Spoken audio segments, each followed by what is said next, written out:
Before we get into today's video, I'd like you to share any stories you have on toxic parenting. All right, I'm going to have to make the effort to skip beyond that. Let's see, I think he's still... All right, let's try that one. Foundations of a child's psyche. Parenting methods, regardless. Hold on, let me go back. Emotional and psychological way. There we go. Parenting is often described as one of the most essential and far-reaching responsibilities a person can undertake. Caregivers hold immense influence over a developing mind, helping to shape an emerging sense of self, moral understanding, and emotional stability. Ideally, parents would provide a nurturing environment that fosters healthy growth and self-confidence. Nevertheless, the unfortunate truth is that many children grow up in households marred by what can be called toxic parenting. Toxic parenting refers to patterns of interaction in which a caregiver's behavior consistently harms a child's emotional and psychological well-being.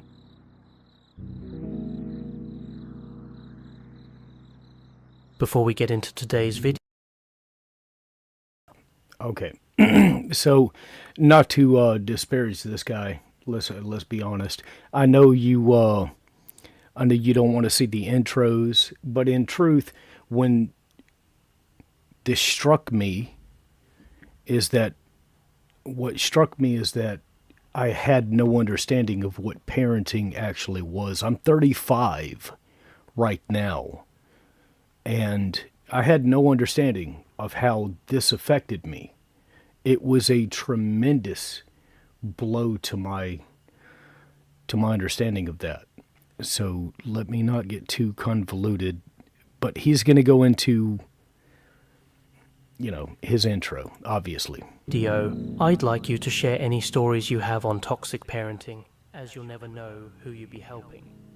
And so Sometimes such I'm doing that conduct right now. arises from unaddressed trauma in the parent's upbringing, an ongoing mental health struggle, or societal and cultural pressures that normalize harsh parenting methods. Regardless, That's a very great point, King. Lots of people have children. Not everyone is a good parent. And that's an important thing. That trauma gets passed down through generations. Yes, sir, it does. I'm a living, breathing example of that. You're exactly right. You're 100% right. What I've been given is what I will give. If I only have coffee and you ask me for a glass of water, can I give you water? No, I cannot. I only have coffee to give you. It's a simplistic way of looking at it. You're right. You're 100% right. of its origins, toxic parenting leaves lasting scars on the child, carrying over into adult life. Emotional neglect, belittling remarks, sarcastic comments about appearance, threats of abandonment. Don't worry about this being monetized. I'm not going to try to monetize it. I already know by using his video, it's not going to happen. So you can say what you want to say without being banned yourself. I'm cool with it. Abandonment or matter of fact, if you will, get somebody else in here. Get some other people in here. manipulative behaviors can undermine the child's belief in their right to exist and to be loved.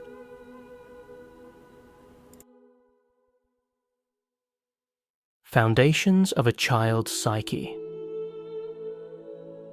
A child's psychological landscape begins forming in the earliest phases of life.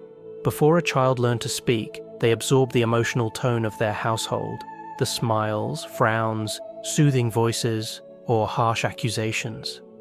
These impressions become internalized, shaping the child's sense of safety, belonging, and love.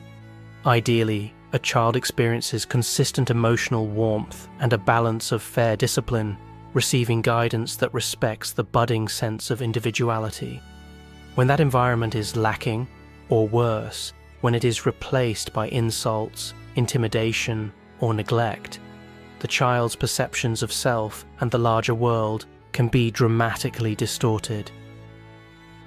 Parent-child relationships, especially in early childhood, resemble a mirror that reflects the child's evolving identity to them. Through this mirror, a child's feelings, thoughts, and actions are validated or dismissed. Compassionate parents help children feel worthy and capable by acknowledging their efforts and offering supportive feedback. Can this be expressed by things that we've heard in the past, whether it be just get a job, or don't whine and cry, or do what I do, do what I say, not what I do, kind of stuff? I don't know. You let me know. I'm probably wrong about that. But then again, you'll notice this is going to be a very long live. I'm going to take my time. I'm going to take my time on it. Contrast, toxic parents may weaponize this mirror, reflecting only criticism or even apathy, and thereby skewing a child's internal sense of who they are. When a child continually hears harmful remarks about their appearance, their intelligence, or their inherent worth, these statements can become embedded in their psyche. Repeated negative messages risk forming the scaffolding of the child's self-image, leading them to believe that they are somehow fundamentally flawed. This can create a fertile ground for disorders like anxiety, depression, disordered eating, and chronic insecurity. This damage does not always vanish once the child escapes the abuse. Just a moment, I've got to do something. I'm going to let this play. I can also hear it. Abusive environment or grows up. Many adults carry deep-rooted wounds from childhood that continue to echo in relationships, careers, and personal development.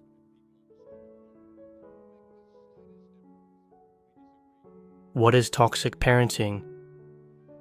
Toxic parenting is characterized by patterns of communication and behavior that consistently inflict emotional, psychological, or even physical harm. These behaviors may not be constant. A parent can be caring one day and cruel the next.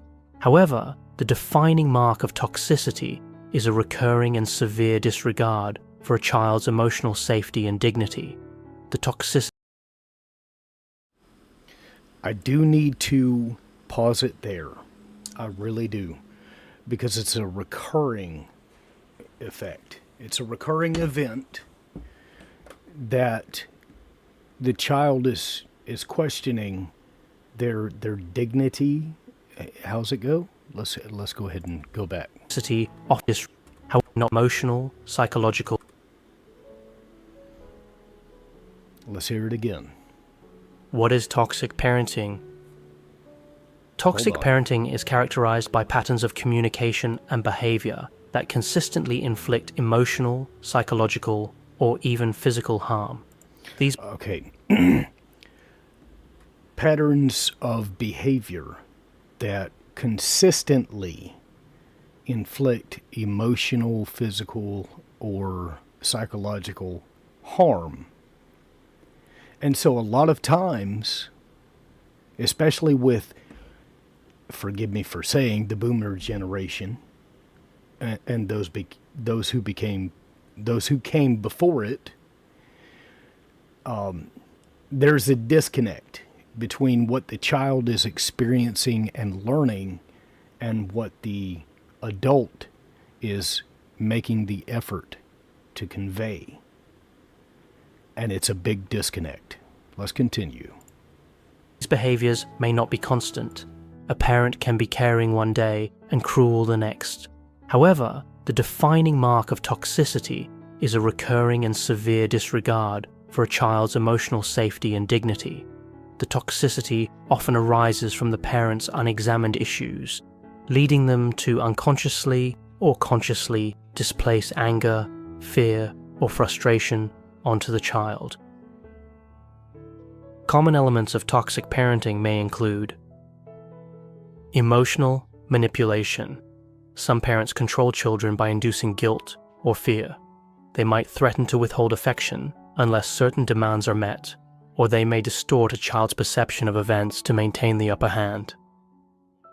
Invalidation of emotions. Toxic parents often dismiss or belittle a child's feelings.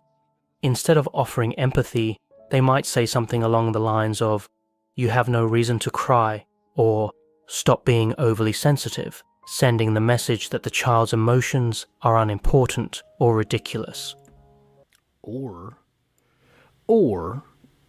ironically enough, is that you have no reason to be stressed out. Stop crying or I'll give you something to cry about. You don't have an well, I'm paraphrasing. You don't know what the real world is like. You have no idea. Don't worry. If I lose you, a lot of the things I may have to say will be very dark, and you will probably regret watching this live. That's fine. Ongoing criticism or ridicule. Constructive criticism can help a child grow, but when the remarks are relentless and demeaning, accusing a child of being stupid, lazy, or unattractive, this crosses the line into emotional abuse. The cumulative effect of negative labels can be profound. Unpredictable or explosive tempers. The child may never know when the parent's mood will shift into rage or hostility, leading the child to walk on eggshells, constantly anxious about triggering the parent's anger. Failure to respect boundaries. Toxic parents may refuse to recognize a child's need for privacy or autonomy, intruding on every aspect of the child's life and dismissing their rights to self-expression. It is important to note that toxic parenting is not always deliberate. Some parents are under immense stress or grappling with trauma, unknowingly. I know that all too well. Some parents are experiencing significant stress, and in reality, we cannot say as a culture and society that we are there for parents. We cannot say that. In truth, what we can say is that we monetize that trauma. Mind you, understand this. If you, as an adult who has experienced childhood trauma, begin to seek help, you will be met with a bill. And if you are a part of a community, you will be met with more questions as to why you can't just do better, why you can't forgive that parent. Okay, let me digress. We'll continue. Perpetuating these harmful patterns, yet unintentional harm still affects the child's mental and emotional health, underscoring the necessity for awareness, education, and, when appropriate, professional help.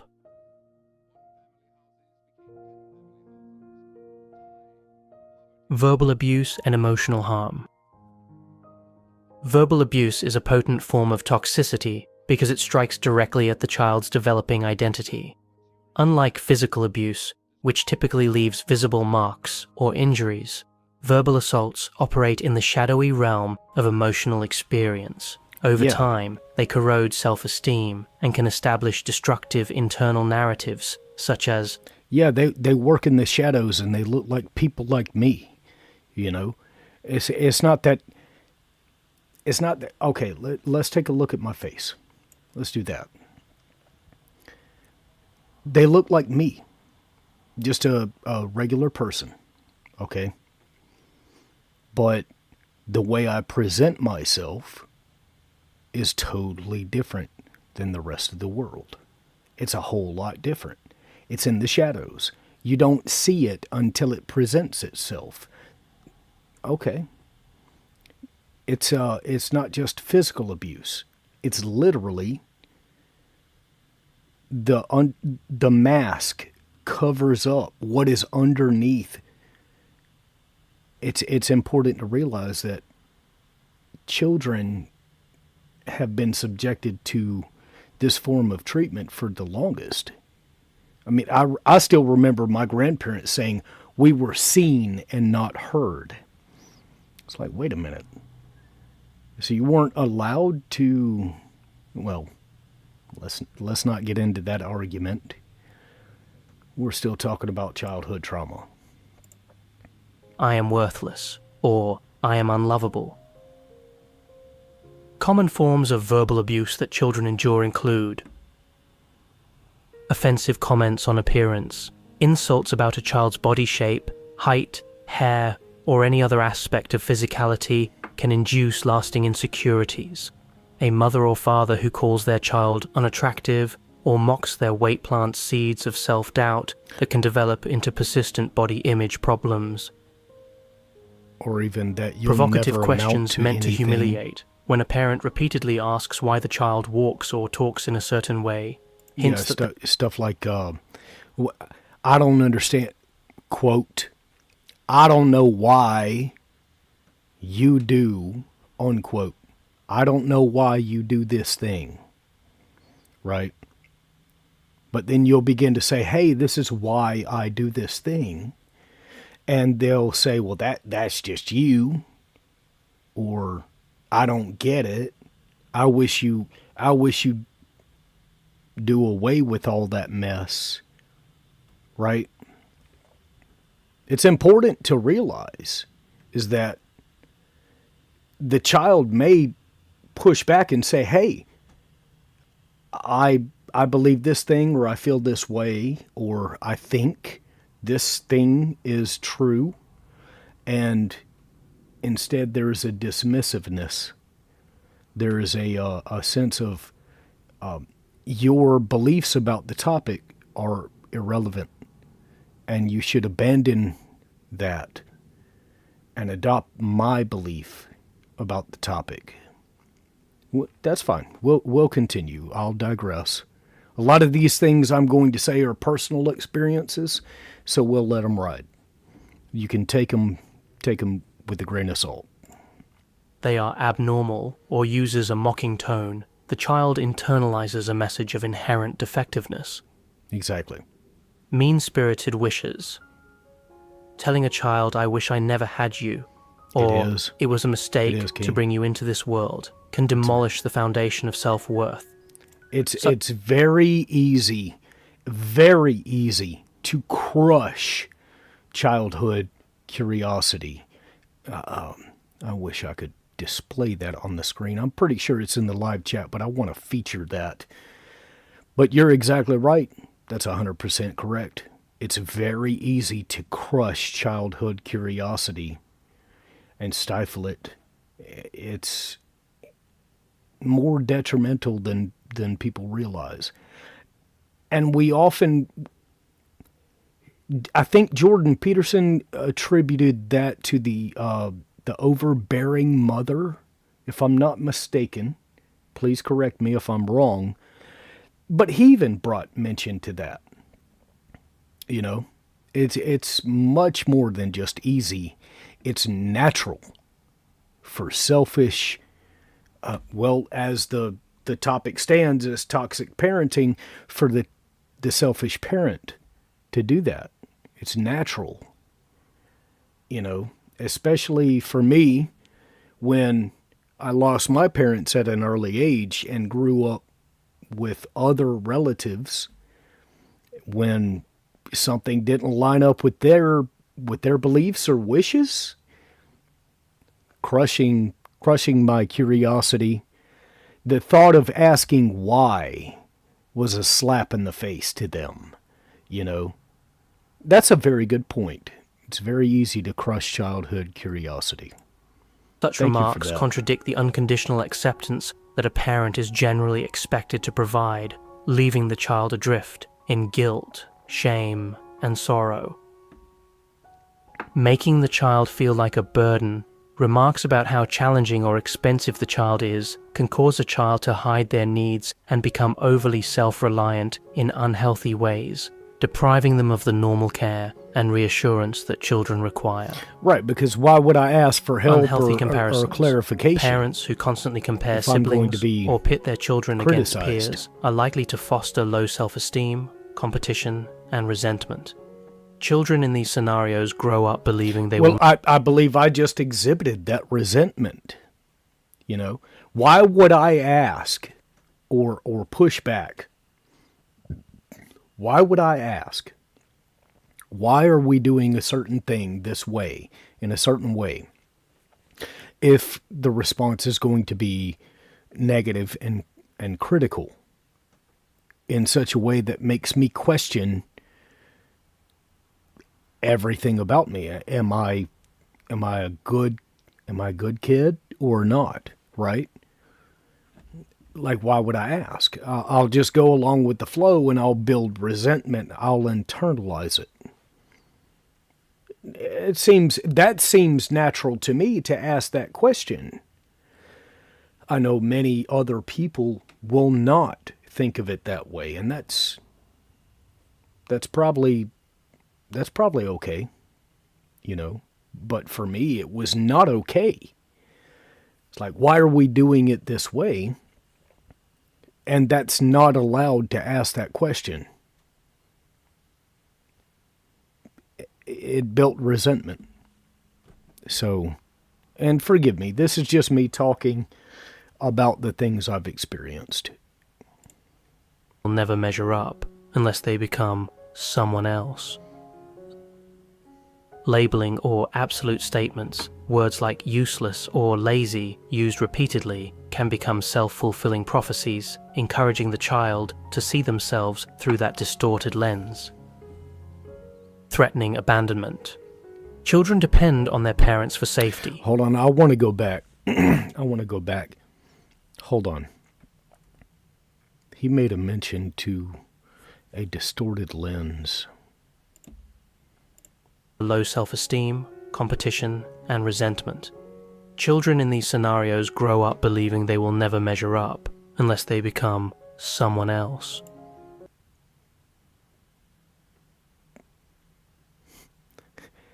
Can I play that again? Hold on. Their children against peers are likely to foster low self-esteem, competition, and resentment. Children in these scenarios grow up believing they will never measure up unless they become someone else.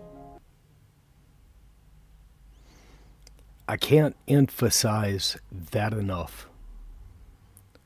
Is that we who grew up in that competition are feeling less than and unworthy unless we become someone else. This is what happens to us. Let's watch.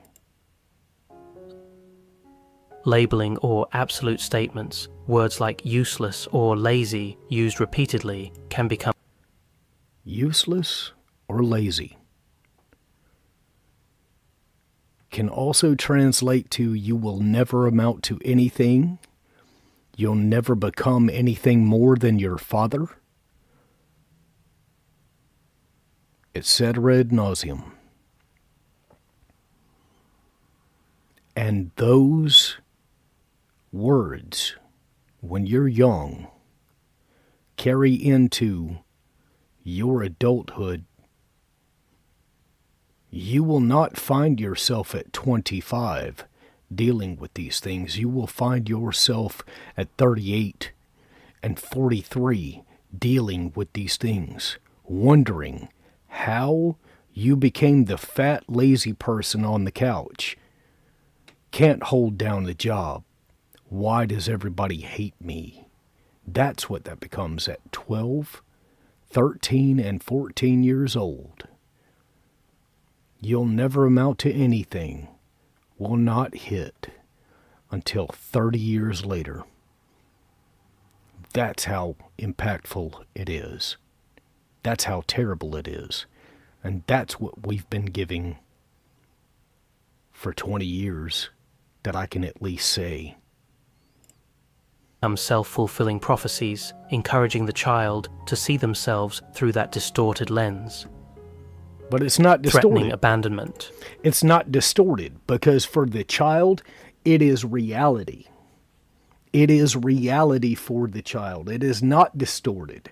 It is not distorted to think that when I reach out for help and no one reaches back, I'm unworthy. It's not distorted. That is reality. Now I bring up Robert J. Lifton's, and please Google that. Robert J. Lifton and thought limiting cliches and brainwashing, and how phrases like "it is what it is" or "you just gotta do what you gotta do" will push traumatized children into a world where they must perform without ever dealing with these consequences. And it's important to state. I hope that this is palatable to the point that it makes a difference. Children depend on their parents for safety, so threats of leaving or disappearing cause intense anxiety. This anxiety can manifest later in life as clinginess in relationships or fear of closeness, owing to the constant worry that those who provide love might vanish. Empty promises.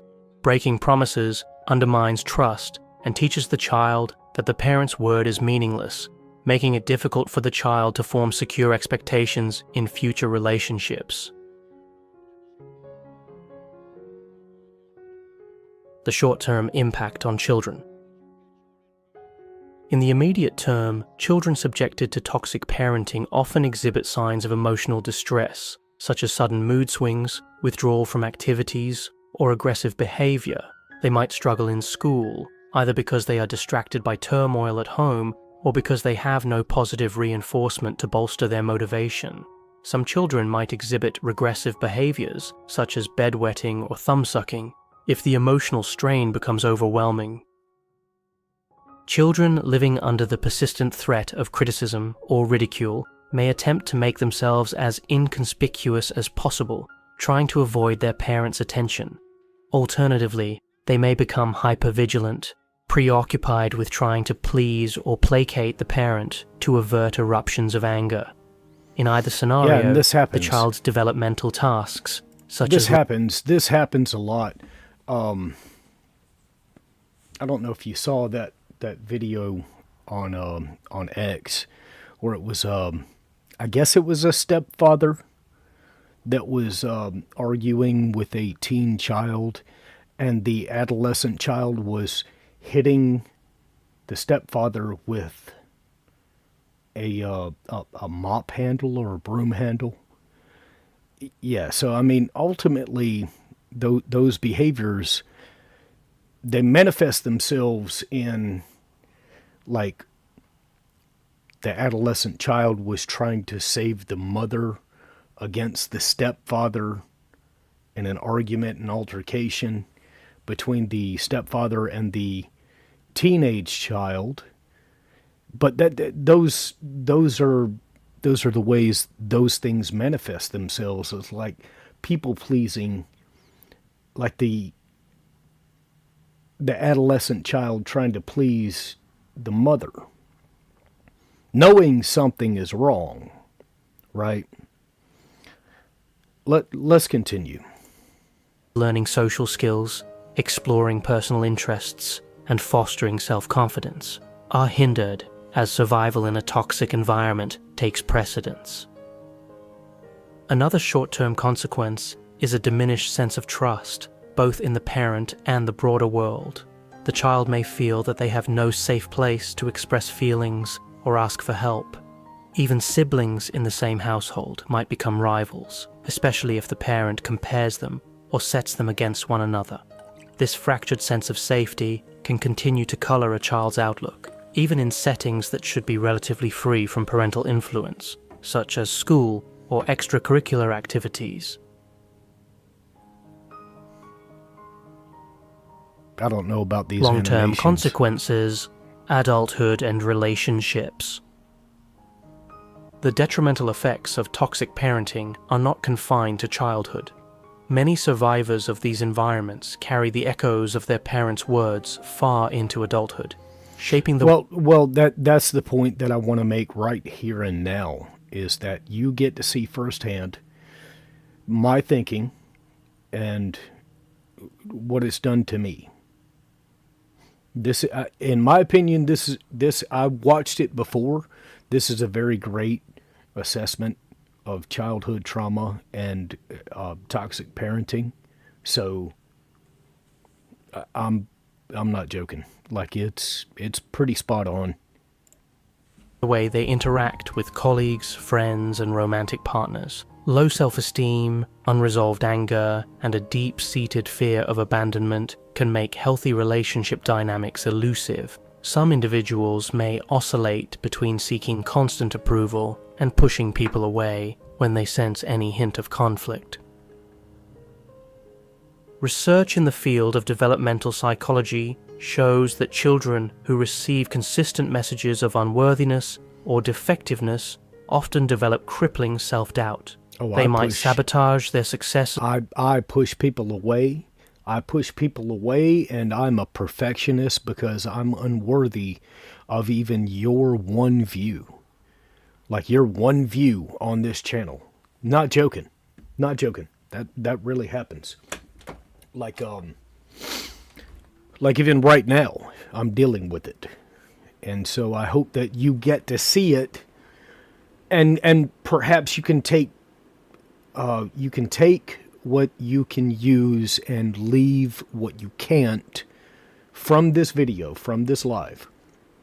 I am the image of I isolate, I push people away, and I have to be perfect in order to be accepted, which is one of the reasons it's so difficult for me to look at myself in this stream. Pardon me on bumping the mic, but it's so difficult for me to look at myself in this stream with the backdrop that's going on and with my poor speech and poor language.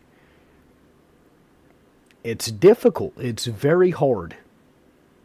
And so while YouTube and the world at large is looking for genuine people to speak up and actually say what's going on, the best way I can do this is through this video and just let everything else ride. And it follows you into adulthood. That's a very important thing to state. And it does not stop there. Because they believe, at a subconscious level, that they are not truly deserving of happiness or recognition. In romantic relationships, these adults may replicate the toxic patterns they endured as children, either by adopting controlling or belittling behaviors themselves, or by choosing partners who mirror the same toxic traits. Thus, the cycle of emotional abuse can continue across generations unless a person takes proactive steps to break free.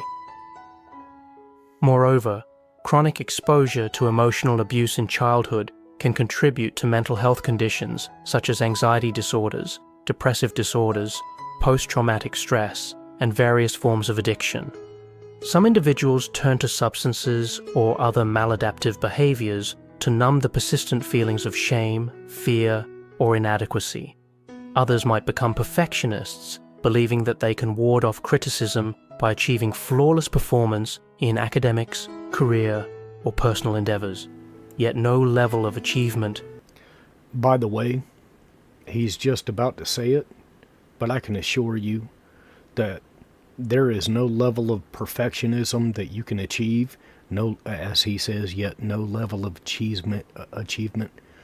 There's nothing you can do that will make people like you if you are not simply able to learn how to be yourself. And I mean that. You can say everything that needs to be said for people to like you, but eventually they will see through your facade. And unfortunately, that will be seen as you being an untruthful individual.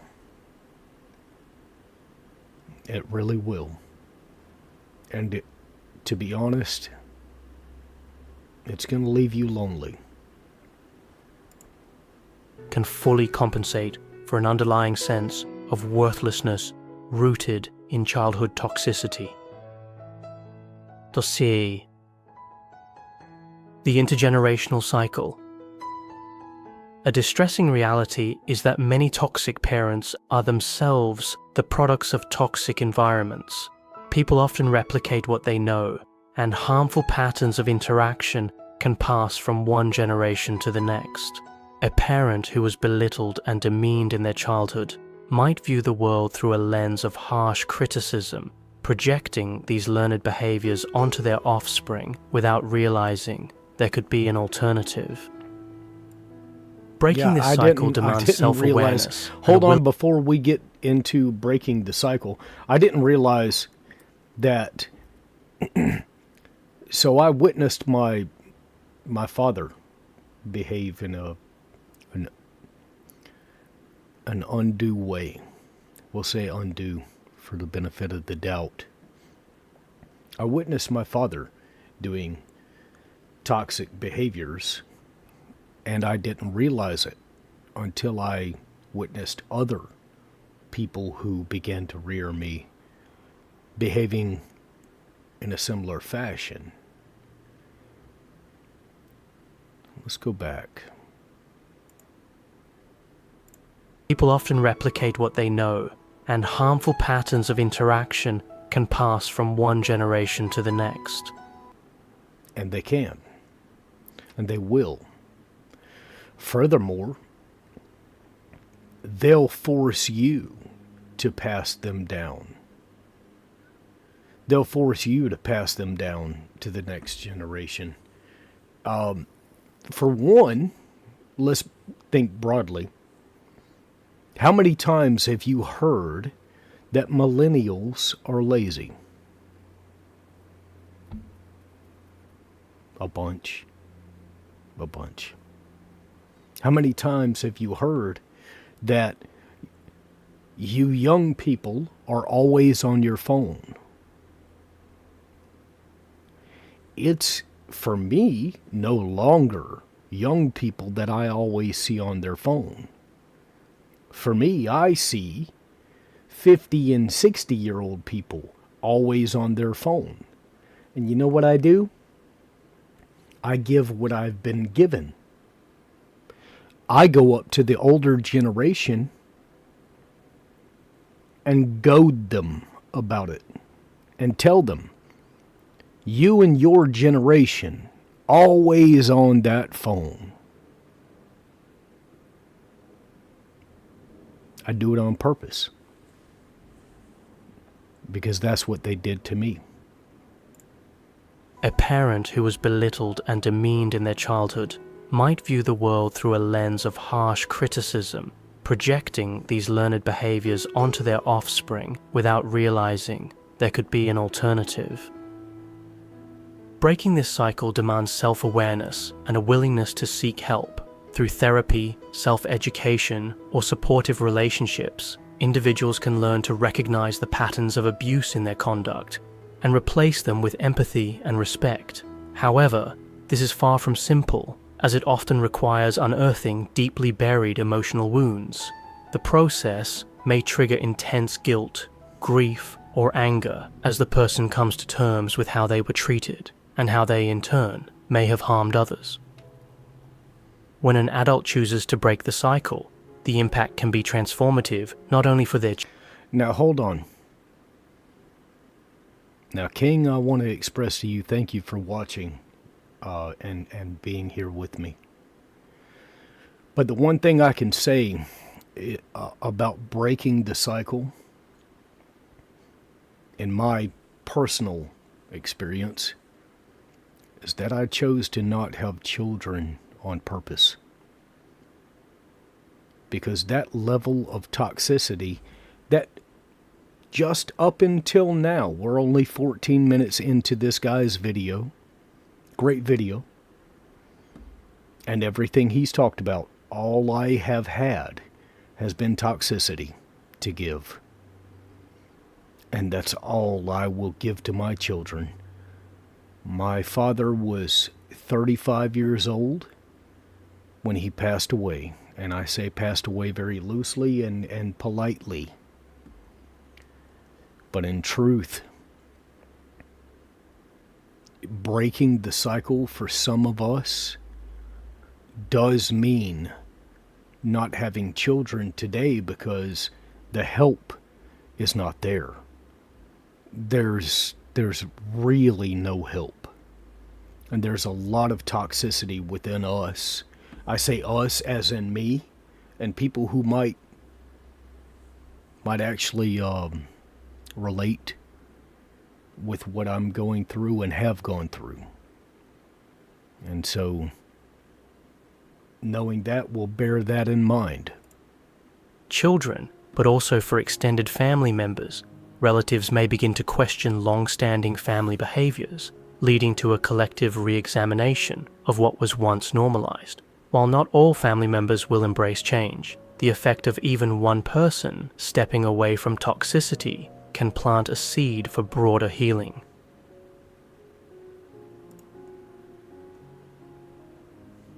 Cultural and societal factors. Cultural norms and societal pressures significantly influence parenting styles. In some traditions, strict discipline and a hierarchy of respect are so deeply ingrained that any questioning of parental authority might be interpreted as rebellion.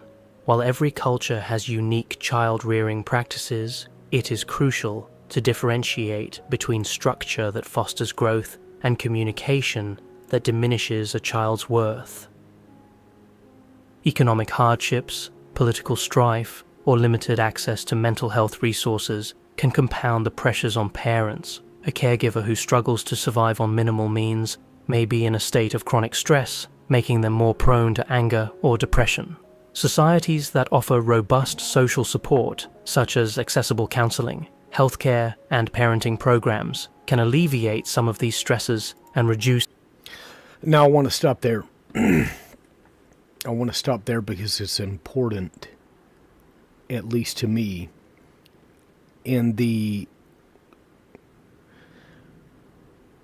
cliche that it takes a village to raise a child.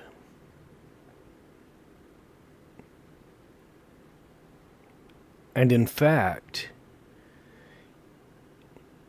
I can't say yes or no. Because in truth, no, come on. In truth, I cannot say that. Because a village can be insane. And a village can actually facilitate the abuse of children. It takes a lot of people to allow this same behavior to go on. It takes one person to say enough. Pardon me for bumping the mic. It takes one person to say enough. To look at the child, to look at the result, and say, nope, I'm going to do something good. This village is failing this child, right? But he does make a great point in that for the adult, that support network is important. Because the child is learning from the parent. That's where it matters. Is that if the parent is worried about the child and the community is worried about the parent, a lot of things can flow and flow correctly. But when you're an abused child from a parent, it's ultimately, you can't, as a child, go to the community and say, hey, I'm being abused. because the community will ultimately go to the parent and say, hey, get your house in order. And that translates to the child as, I'm going to get in trouble for saying something. That's the disconnect. And ultimately, that's where you lose it. Not you, but many times when I reached out and said, hey, something bad is going on, I was met with, quote, you can call the police, you can call 911, but I'll beat your ass till they get here, and you'll regret it. And when I get out of jail, I'll beat your ass again. Forgive the darkness. I'm sorry. But it like those were things that I heard myself. And so, no, I don't agree with Hillary at all, King. I apologize for misleading. But it's important to state. It really is. I don't want to take too much time. I don't want to be... Gotcha. Gotcha. I don't want to be... this is just me trying to express things I haven't been able to the world at large. I appreciate you being here with me. We'll continue, if that's all right. Instances of toxic parenting. Nevertheless, core principles of respect, empathy, and child welfare transcend cultural boundaries. International organizations devoted to children's rights emphasize that every child deserves a safe and nurturing environment, free from emotional and physical harm. Public campaigns and community workshops can help raise awareness, encouraging parents to reflect on their upbringing and question whether certain inherited practices might be harmful.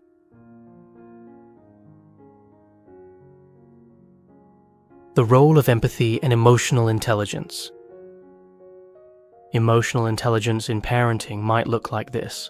Instead of screaming at a child who spilled a drink, the parent calmly addresses the situation, helps clean up, and then discusses how to be more careful next time. This approach neither shames the child nor avoids teaching a lesson. Rather, it strikes a balance between guidance and compassion.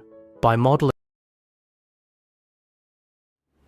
What does that look like? What I mean, like for real, what does that look like?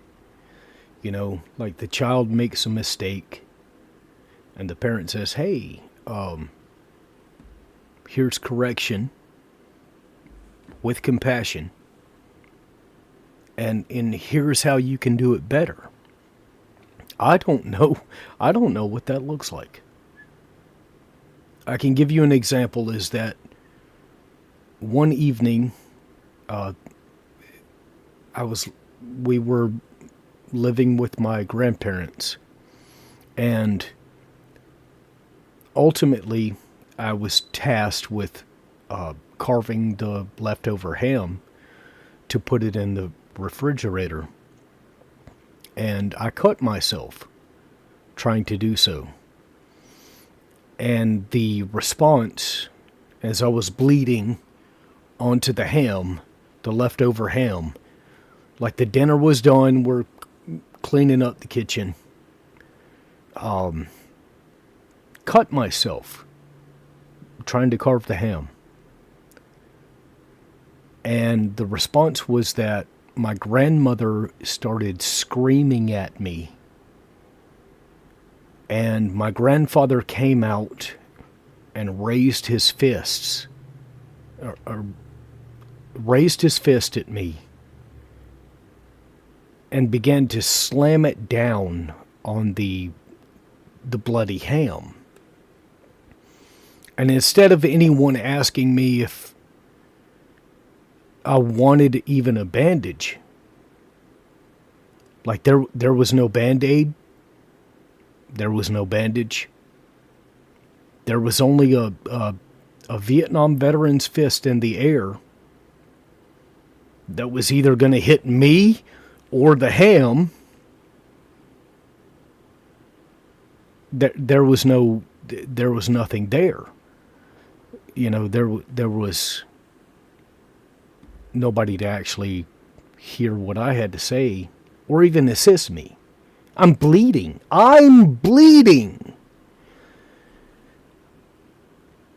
And instead of tending to the wound,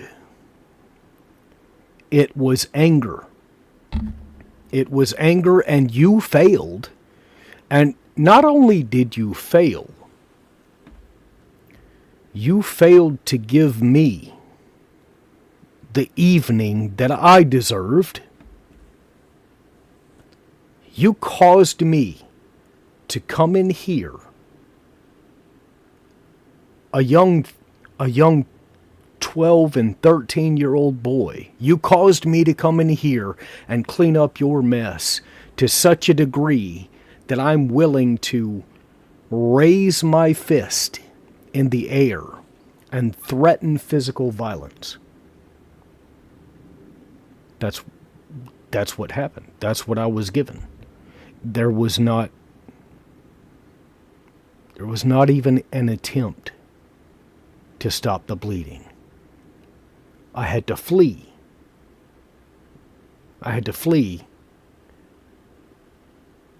And stop the bleeding with my shirt.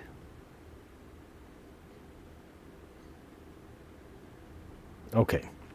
All right. Let's digress. Like I said, this is me trying to work through this, but also you get to witness this video as well. Following such interactions, the parent provides a template for the child to handle mistakes with accountability and calmness. Complex reasons behind toxic parenting. Although toxic parenting is destructive, it does not always stem from a conscious desire to harm.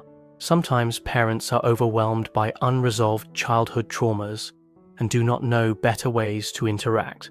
They might be battling mental health issues such as depression, anxiety, or personality disorders that warp their perception of a child's behavior. Substance dependence can also intensify negative patterns, rendering the parent unable to cope with stress without lashing out. Some parents hold rigid beliefs about masculinity, femininity, or family honor, placing unrealistic expectations on their children. Fearing community judgment, if the child does not meet these expectations, they apply extreme pressure or shame tactics. Such parents often feel trapped, compelled to maintain appearances while disregarding the emotional havoc wreaked on the child. Understanding these factors fosters compassion for all parties involved, but it does not excuse the abuse. Parents remain accountable for the well-being of the children in their care. Recognizing the root causes, however, points the way towards solutions, which might involve therapy, family counseling, or targeted social support.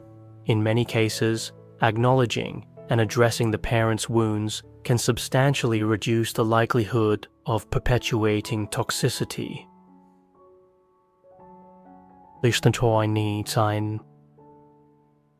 Emotional neglect, the invisible form of abuse.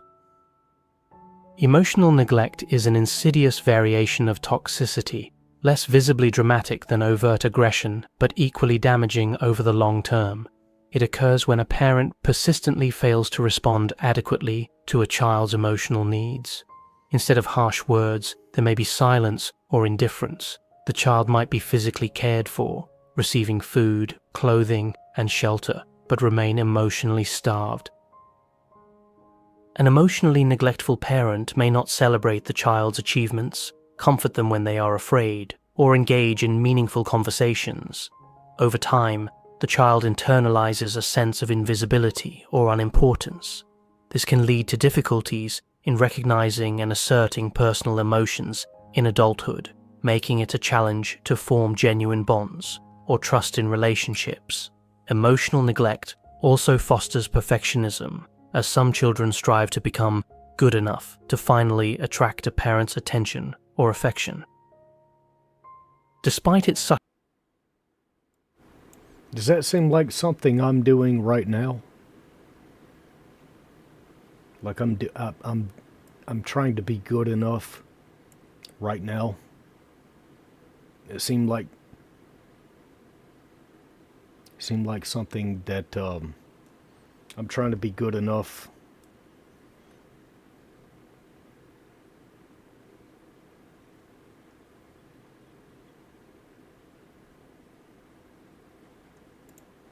Subtler facade, emotional neglect is every bit as harmful as explicit verbal abuse.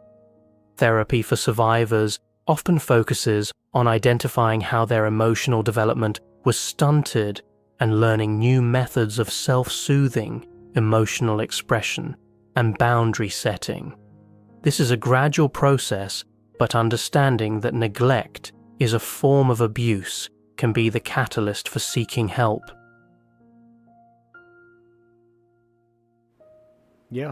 Yeah. Recognizing... I take that back. I take that comment back. I think I am putting expectations on myself right now.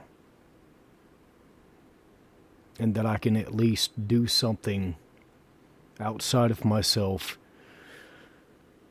while presenting myself in a selfish way. I guess selfish. I don't know how to answer that, King. I don't know how to answer that, man. I'm doing my best to work through this. If that answers your question. And it probably doesn't. Toxic patterns. Acknowledging that one's parent is toxic or that one is a toxic parent can be a painful realization. Children, especially younger ones, often idolize their parents, assuming they have their best interests at heart. This innocence makes it particularly difficult for a child to reconcile abusive behavior with the assumption that my parents love me. Similarly, a parent who has always believed in the virtue of strict discipline might struggle to see how their conduct crosses a boundary into cruelty. Signs that a parent might be toxic include persistent belittling or name-calling that goes beyond occasional anger, habitual threats of emotional or physical harm, chronic disregard for the child's emotional state or autonomy, gaslighting in which a parent denies the child's reality or manipulates facts, a pattern of broken promises and unreliable behavior. For survivors, understanding these signs can bring about a mixture of relief and sadness. Relief because they finally have an explanation for deep-seated feelings of worthlessness or pain. Sadness because I do need to say that I can't stand the word survivor. I can't stand it. I hate it, and I can't tell you why. Because it means accepting that a primary caregiver, a person meant to nurture and protect, inflicted harm instead. Nonetheless, this recognition is a critical step toward healing because it names the problem and opens the door to seek support or intervention. Boundary setting and possible estrangement. Not all survivors of toxic parenting choose to maintain close ties with their parents once they reach adulthood. For some, healing requires strict boundaries or even complete estrangement, especially if the parent continues to be abusive or denies any wrongdoing. This decision can be fraught with guilt and societal judgment, as many cultures regard family bonds as sacrosanct. Nonetheless, prioritizing mental health is essential, and in certain cases, limiting or severing contact may be the healthiest option. Even when survivors opt to keep the relationship, setting firm boundaries about acceptable communication and behavior is vital, Such boundaries might include refusing to engage in conversations where the parent resorts to insults, or leaving a gathering if the toxic behavior escalates. The mere act of establishing and enforcing boundaries can empower survivors, affirming that their emotional well-being is worthy of respect.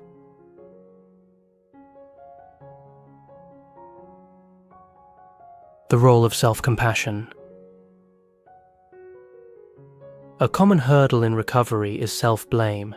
Children naturally depend on their parents' judgments, so if a parent repeatedly conveys that the child is unlovable or incompetent, the child may internalize that message. Many adults continue to feel shame for having been problem children, failing to recognize that their parents' demeaning remarks were baseless or driven by the parents' issues.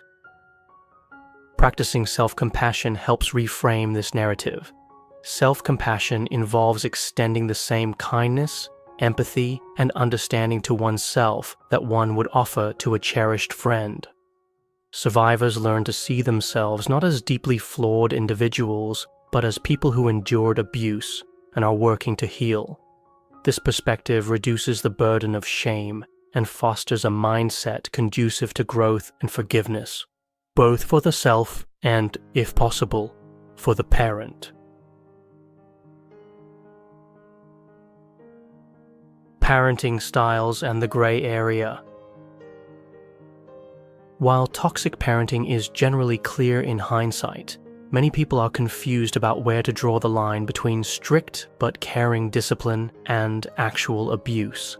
Some parents think, "I am just being firm," or "I am pushing them to be their best," without realizing they are crossing boundaries into harmful territory.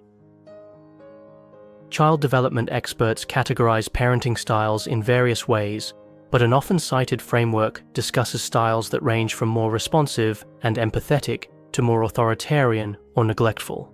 A healthy style, sometimes called an authoritative approach, provides guidance, sets boundaries, and enforces rules, yet does so with warmth, consideration, and room for the child's viewpoint. In contrast, an authoritarian approach might demand unquestioning obedience, while offering little emotional support. A permissive approach might not set any boundaries at all, which can also be detrimental. Toxic parenting generally goes beyond mere strictness. It involves humiliation, inconsistency, and deliberate or unintentional psychological harm. Parents who are merely strict but loving maintain an undercurrent of respect and empathy, ensuring the child understands the reasons behind rules and discipline. Yeah, in truth, King, is that I didn't even survive it. Like, I may be alive, but can I actually say that I'm a part of society and that I'm actually living with other people? Can I say I'm presenting myself? Can I say I'm actually interacting with other people? I didn't survive it. I'm dead to it. Not dead to it, but I'm dead to life as a result of it. And so I think maybe, as you said, maybe survivor has acquired a connotation of being a helpless victim. Perhaps that's true. Perhaps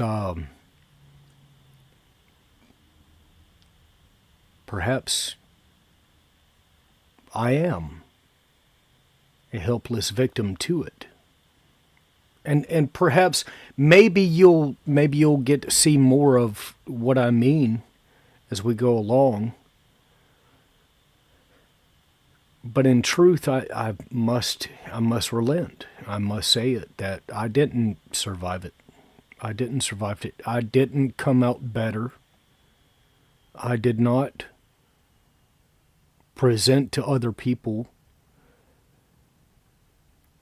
Even now, in this live, I can't even say that I'm providing value or am providing other people with something of substance. I'm reacting to a video, and that's the closest I can get. I didn't survive it.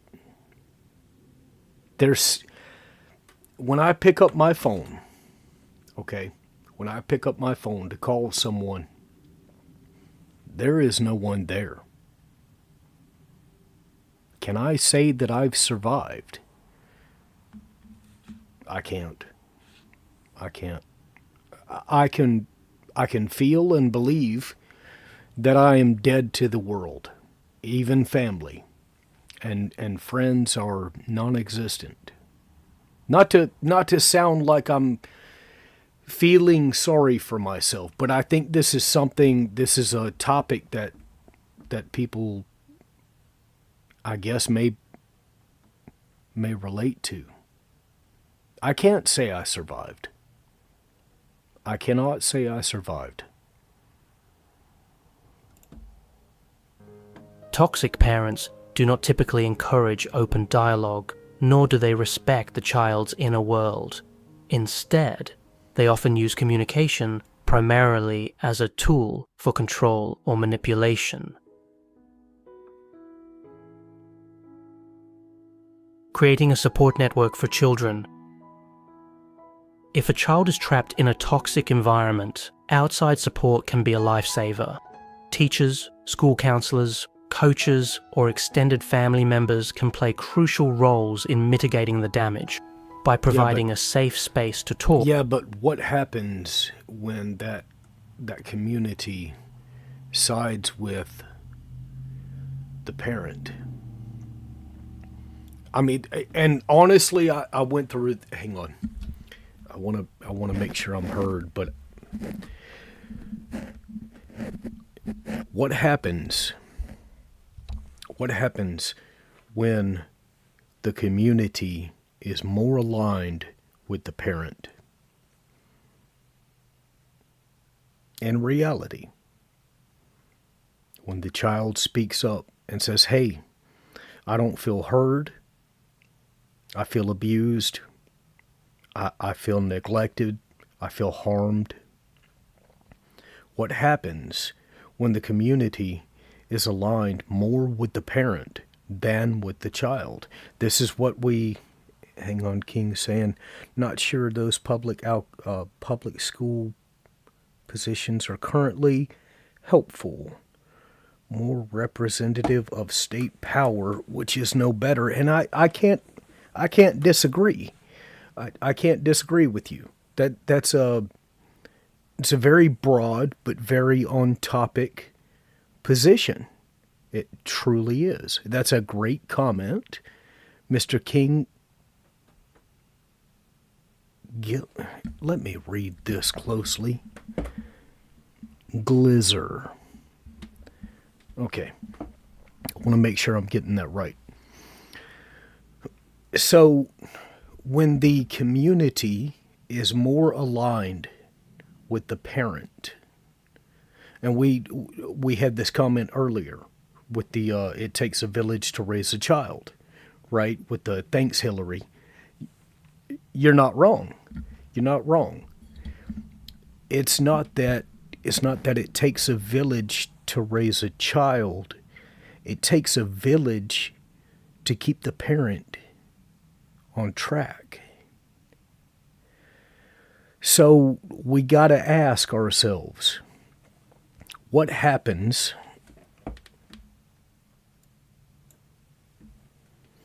when the community is more aligned with the parent? Right? So I can remember being 12 years old, right, at the time. I'm 35. In 2003, Metallica is already 15 to 20 years old, and I'm finally listening to Enter the Sandman. And the community that is the the counselor begins to read to me the lyrics to Enter the Sandman. Okay? Now bear with me because we've already talked about this. I'm not monetizing this. I hope to God that Metallica's not going to come at me for a copyright. But I'm your dreams that make you real. I'm your pain when you can't feel, etc., right? And I remember listening to that song in my bed. And it encapsulated what I was feeling, okay? Is that I'm not able to express myself. And so there is this mask that when I go to sleep, I can at least dream about it. And when I'm awake, I can be as angry, or I can present myself in a manner that will at least push back against the community or the parents who are essentially not listening to what I have to say. And so I remember this therapist reading to me verbatim the lyrics to Enter the Sandman by Metallica. And that session, that counseling session with the, quote, parents, the grandparents for me, and the therapist was meant to convey to me how demonic my thoughts were and how off course they were, as opposed to the idea that there's something going on with Jeremy, there's something going on with this young man, and he feels that he's not able to express himself or convey his message, that he's got a lot going on. You won't hear him, like nobody's hearing him. And so when I clung to this song, and it conveyed what I wanted to hear, just like I'm doing with this video, all right, just like I'm doing with this video. When it put into words what I was experiencing and feeling, as opposed to it being well received, it was used as a criticism. And people put their arms up like this, and they said, "Oh, you're a demon worshiper. You've got an evil spirit." Community can make or break a child. And that's exactly what I have to disagree with people like Hillary Clinton or conservatives, right? Or even liberals. Because there's a choice. You can go along to get along. And I did mention Robert J. Lifton and thought-limiting cliches, which is a very important subject because it encapsulates brainwashing. Is that ultimately is that the child is put away. The child's beliefs, understandings, emotions, and feelings and experiences are put away, so that when the child perceives the world around it and says, I can't say what I need to say. I can't tell the world, you're hurting me. I don't understand what you're doing and I don't know why, but I want you to stop. The community, in America especially, will often say things like, it is what it is. You need to grow up. You need to learn what the real world is. The world does not, and I'm gonna say it.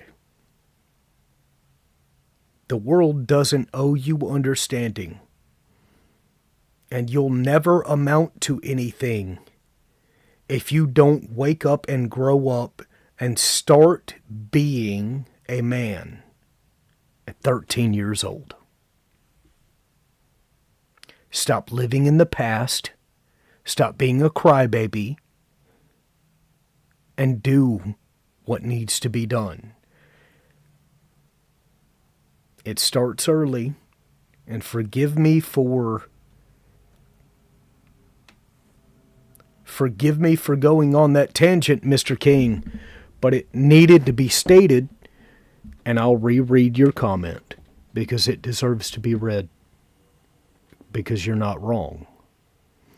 Mr. King Glizzer, he wrote, "Not sure those public school positions are currently helpful.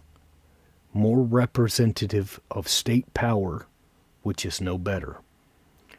And you are 100% correct. They're not better. They are not better.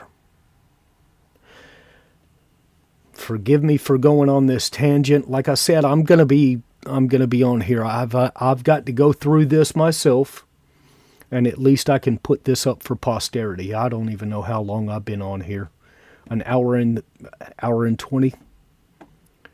I'm gonna play this.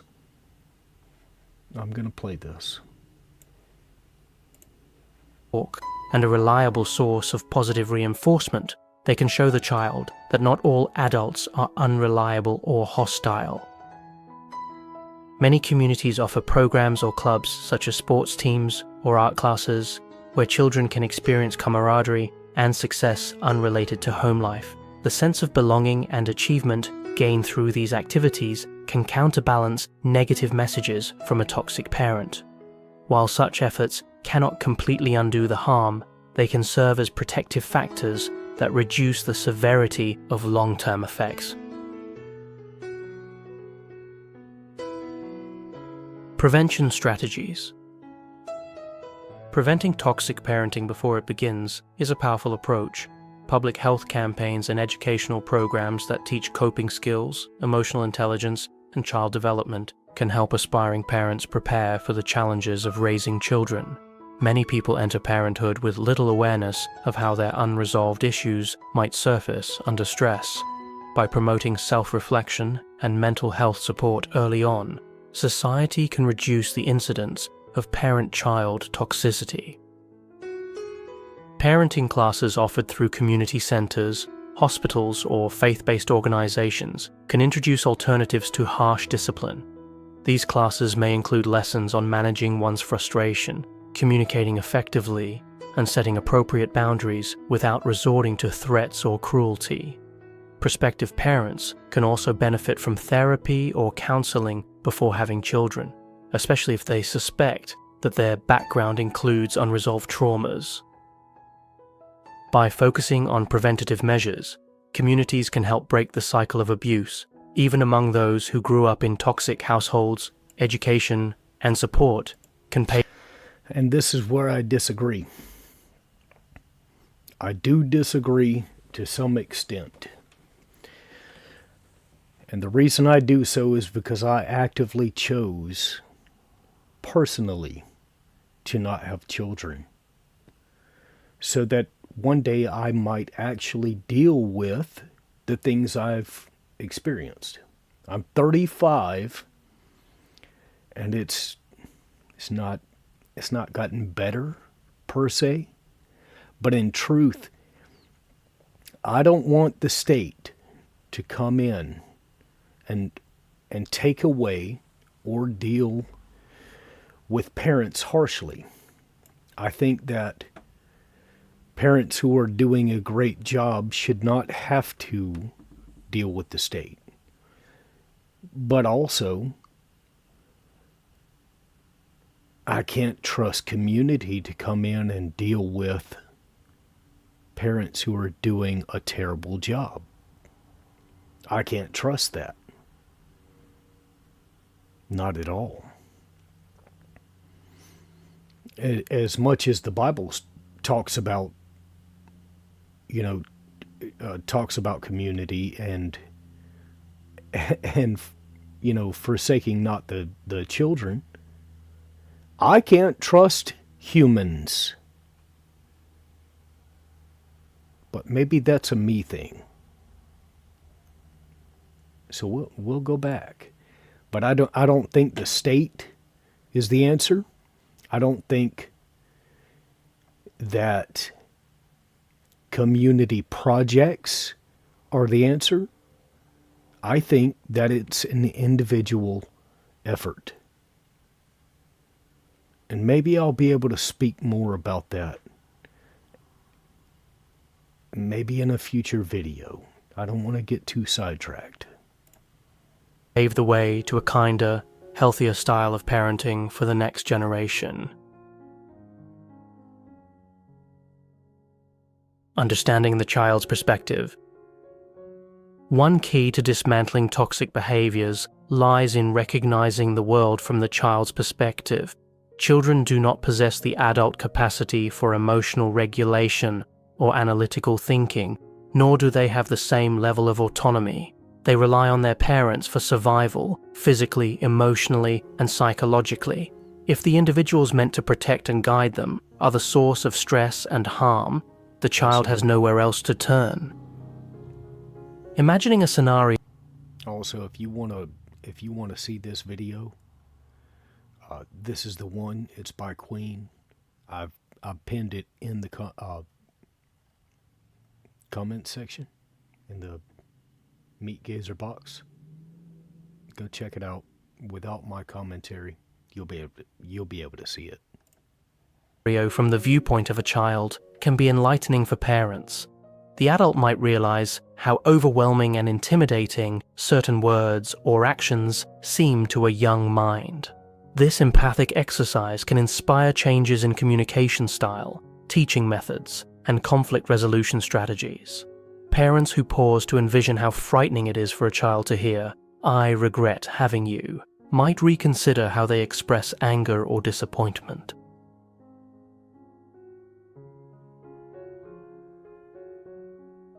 The paradox of love and hate. An emotionally abused child often wrestles with conflicting feelings, a deep love for the parent and an equally deep sense of hurt or betrayal. This paradox persists into adulthood, causing survivors to feel guilty for resenting or criticizing someone they also care about. Toxic parents might rely on this conflict to maintain control, shaming the child for pointing out abuse. I must say in that regard, when I was 10 years old, my father took it upon himself to take the life of my mother, her boyfriend, and then himself. And I bore witness to it. And so after that, after experiencing that and seeing that happen, growing from 10 years old up until now, even now, people within my family still speak about my father in high regard. God, I keep bumping this. My family continues to speak of my father in high regard, but still somehow they'll say things like, "You look just like your daddy," and it's a criticism. Like I'm not living up to the expectation or the belief that they have about the man when I'm struggling to break the chains of depression and PTSD that he had. And so reaching out to those, to my family, it doesn't happen. It doesn't happen because I'm struggling with things. But in their minds, I'm whining and crying and living in the past. And that my father was a good man, and that I'm just being a whiny crybaby. And so it's a very difficult position to be in. And it's curious. It's curious to say the least. Excuse me. Pardon me. I'm sorry. You must not love me if you accuse me of such things. Learning to hold two truths at once, that a parent can be both beloved and abusive, can help survivors navigate complex emotional landscapes. Therapy frequently involves validating the fact that anger and love are not mutually exclusive, understanding that a child's natural inclination to love a parent does not negate the harm inflicted, allows survivors to process grief without feeling disloyal to the family. Indeed. Indeed. Therapeutic approaches for recovery. Individuals in adulthood who recognize they were raised by toxic parents can explore various therapeutic modalities to aid recovery. Cognitive behavioral therapy helps challenge self-defeating beliefs such as "I am inherently unlovable." Dialectical behavior therapy emphasizes emotional regulation and mindfulness, equipping survivors with tools to handle emotional flashbacks or panic attacks. Psychodynamic or insight-oriented therapies delve into the root causes of maladaptive patterns, unearthing childhood experiences for fuller understanding and resolution. Additionally, family therapy can sometimes be valuable if the toxic parent is willing to participate. However, this avenue requires the parent to acknowledge the harm they have caused and to commit to change.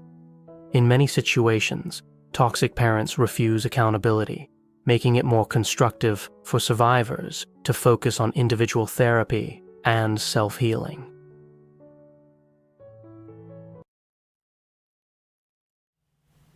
It must be stated that more often than not, we'll say survivors, for the sake of understanding, in many cases, survivors do not have the resources that they need, because in many such cases, there is a lack of support. There's a lack of support, and the focus of the child is on creating a living standard for themselves in spite of the things that they have gone through. And the healing from the trauma takes a back seat for such a long time that it becomes inherently ingrained within them that by the time they have time to deal with that trauma, it's far too late, and it's going to take years of therapy to get out of. I hope that I've made that clear and stated that properly. By the time it becomes a problem, it's too late. And the village has failed the child.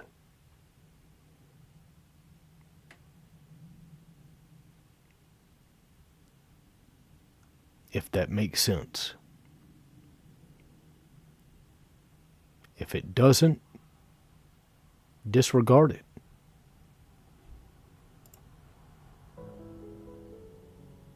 The strength of resilience. Despite the deep scars inflicted by toxic parenting, children and adults display remarkable resilience. Human beings have an innate capacity to adapt and persevere under adversity. With support, therapy, and self-reflection, many survivors become empathetic, insightful individuals who are determined not to repeat the same mistakes. They may become advocates for children's welfare, using their experiences to educate others about the realities of emotional abuse. Resilience does not mean the survivor is unaffected by the trauma. Rather, it signifies that they can reclaim agency over their life's direction, transforming pain into empathy or turning adversity into motivation. A survivor may channel their experiences into creative outlets, writing, painting, or music, fostering a sense of purpose and healing.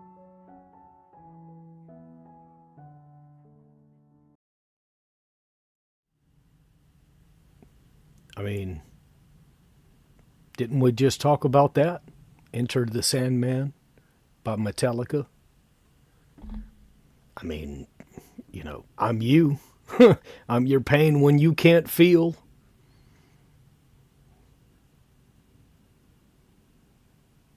This is something that I believe needs to be spoken about more, especially as millennials come upon their 40s. Now, I'm 35. How many of us in our 30s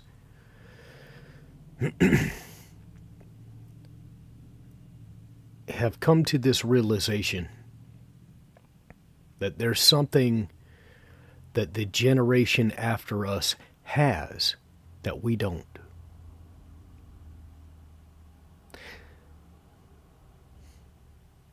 There's something that the rest of the world has that we don't. I don't want to be presumptuous,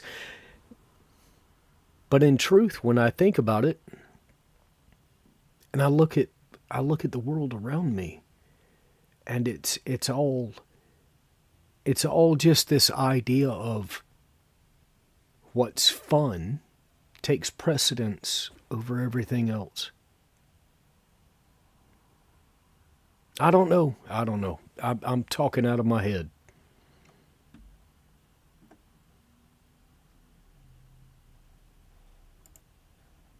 Breaking Free, a practical guide. Survivors who sense the lingering grip of a toxic childhood might wonder where to begin their journey toward wholeness. While each path is unique, the following steps are common starting points. I guess I'm doing this right now. Acknowledge the reality of past harm. This involves letting go of excuses or justifications for parental behavior. Recognition of abuse is the foundation for healing. Seek professional support. Therapy can offer strategies for coping with flashbacks, distorted self-images, and anxiety. Whether individual or group-based, professional help provides structure and guidance. Build a support system. Trusted friends, partners, or mentors can provide daily encouragement. Sharing experiences helps dissolve feelings of loneliness or shame. Experiment with boundaries. Practice saying no when a toxic parent attempts to overstep. Decide how much contact is emotionally safe. Communicate limits calmly but firmly. And they'll still develop overstep self-care routines. Engage in mindfulness. Journal. You can set boundaries all you want. They will make the effort to overstep it. They will overstep. Hold on. Let me go to the big head. They will overstep those boundaries as fast as you can stop them. They will begin to continue to press on those boundaries. Don't be misled. You can set boundaries all you want, but if you're not willing to enforce them, it's not going to matter. I have tried to call upon my family many times. and tried to be a part of their lives. And instead of it being well received, I can tell you, they overstepped those boundaries, and it cost me a lot. I mean, just look at me and the background that's going on, bro. It's not a joke. It's not a joke. They don't respect you, and it's not even about respect. It's even about the fact that you are worthy. He does a better job at me saying this, but in truth, they don't even think you're worthy. So you can set those boundaries, but if you don't uphold them, they won't matter. Just like you won't matter. I don't know. Let me digress. Let's keep listening. I don't want to get too caught up. Exercise, or creative hobbies. These outlets help process complex emotions and reduce stress.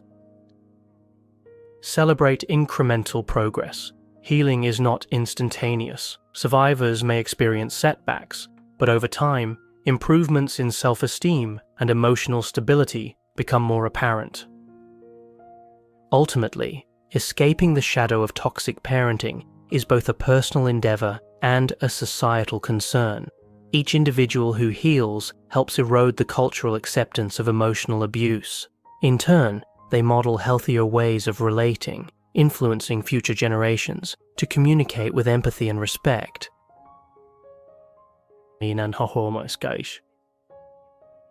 Toward a compassionate future.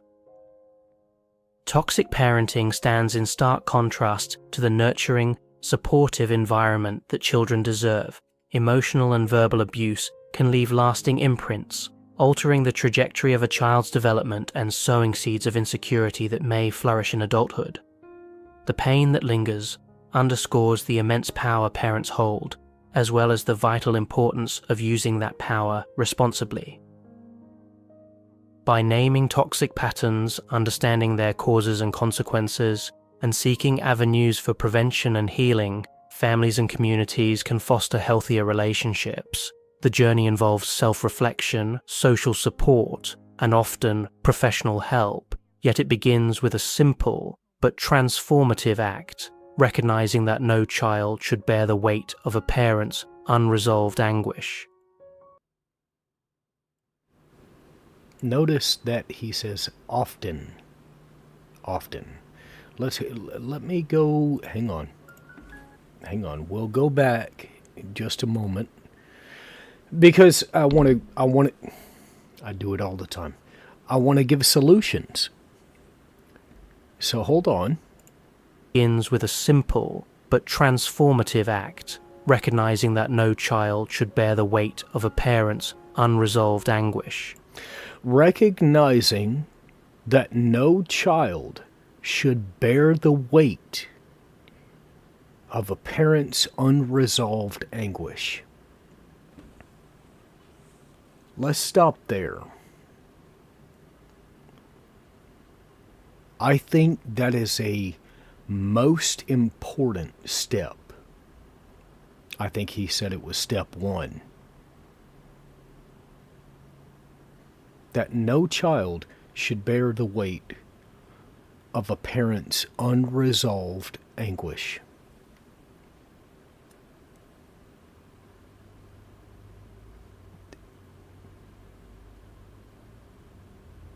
Anger. I'm feeling angry right now about this very thing. And forgive me, I didn't mean to pause it on this young girl. But I'm feeling very angry that I was unable to flourish because of people pleasing, because of my parents' unresolved anger. My parents, my grandparents, my aunts and uncles. And I am left to bear that burden. the burden of, will I be 35 with children faced with, I don't have a word for it, so you'll have to bear with me.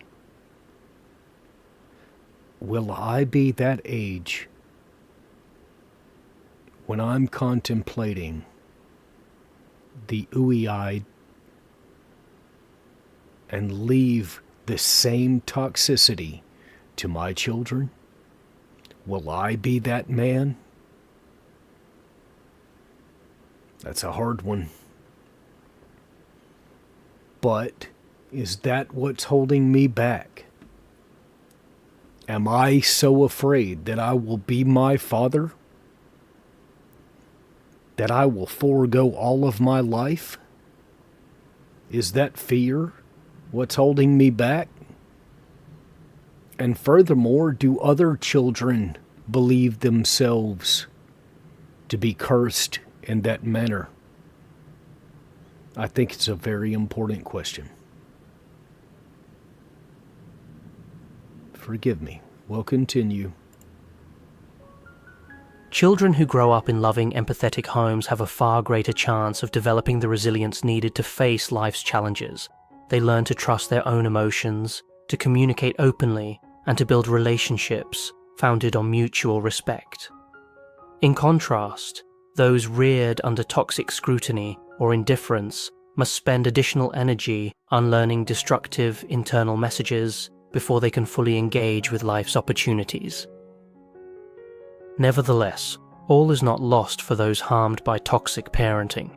Survivors frequently demonstrate astounding courage and insight, channeling their experiences into personal growth and becoming advocates for change.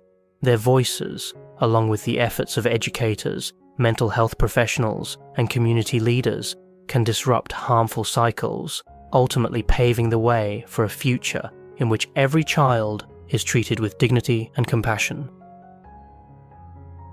If there is one... Bro, we're a long way away from that. We're a long way away from that. You get on X, there's people beating each other down in schools, in middle school. Let me digress. I'm sorry. One takeaway from this extensive exploration, it is that words matter. A parent's communication's tone, intent, and consistency carry immense significance in a child's life. While physical well-being is critical, emotional well-being forms the lens through which a child perceives reality. Toxic parenting distorts that lens, sometimes with tragic consequences. Conversely, healthy parenting, characterized by respect, empathy, and responsible guidance, nourishes a child's core sense of worth and offers a foundation on which a fulfilling life can be built. Let this knowledge serve as a call to action. Each act of kindness, every moment of genuine listening, and each compassionate boundary set by a parent, teacher, or mentor contributes to a collective shift away from toxicity and toward understanding. Through awareness, education, and ongoing dialogue, we can help ensure that the next generation grows not under the dark cloud of toxic words, but in an atmosphere that nurtures and celebrates the intrinsic value of every child. Discipline versus emotional abuse. A common misconception is that discipline and emotional abuse are the same. However, true discipline stems from a desire to guide a child's moral and behavioral development in a way that respects their dignity and fosters growth. Emotional abuse, in contrast, relies on humiliating, threatening, or devaluing children, ultimately stifling their emotional well-being. Parents who employ discipline effectively often do so by calmly explaining the reasons behind household rules, offering constructive consequences for misbehavior, and reinforcing positive actions with praise or acknowledgement. Emotional abuse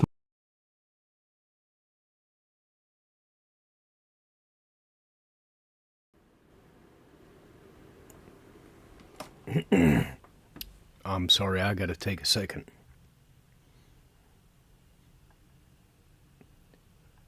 Because the more I listen, the more I flash back to the things that happened within my life.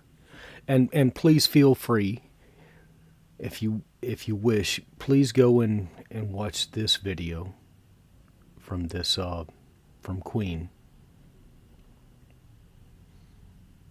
Is that most often I did not receive the discipline per se. It was genuinely things like, I don't understand. Let me quote. I don't know why you do, unquote, X, Y, or Z. And when I began to express why I do X, Y, or Z, it was met with further criticism. It was met with, well, that's the way you do it, but I do it this way. Or, what really killed me was the use of religion. And it truly harmed my relationship with any higher power or any authority. People who who said they stood on the Bible, or people who said they were upholding the law, or people who cite policy, knowing good and well it was leading people and an entire organization or community, as we talked about earlier, it was leading us to demise. And that questioning, saying, hey, why are we doing it this way?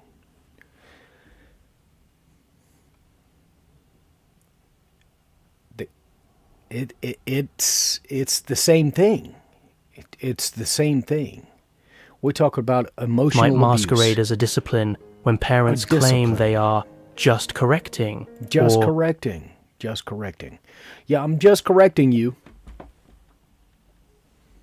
Hey, bro, I'm just correcting you.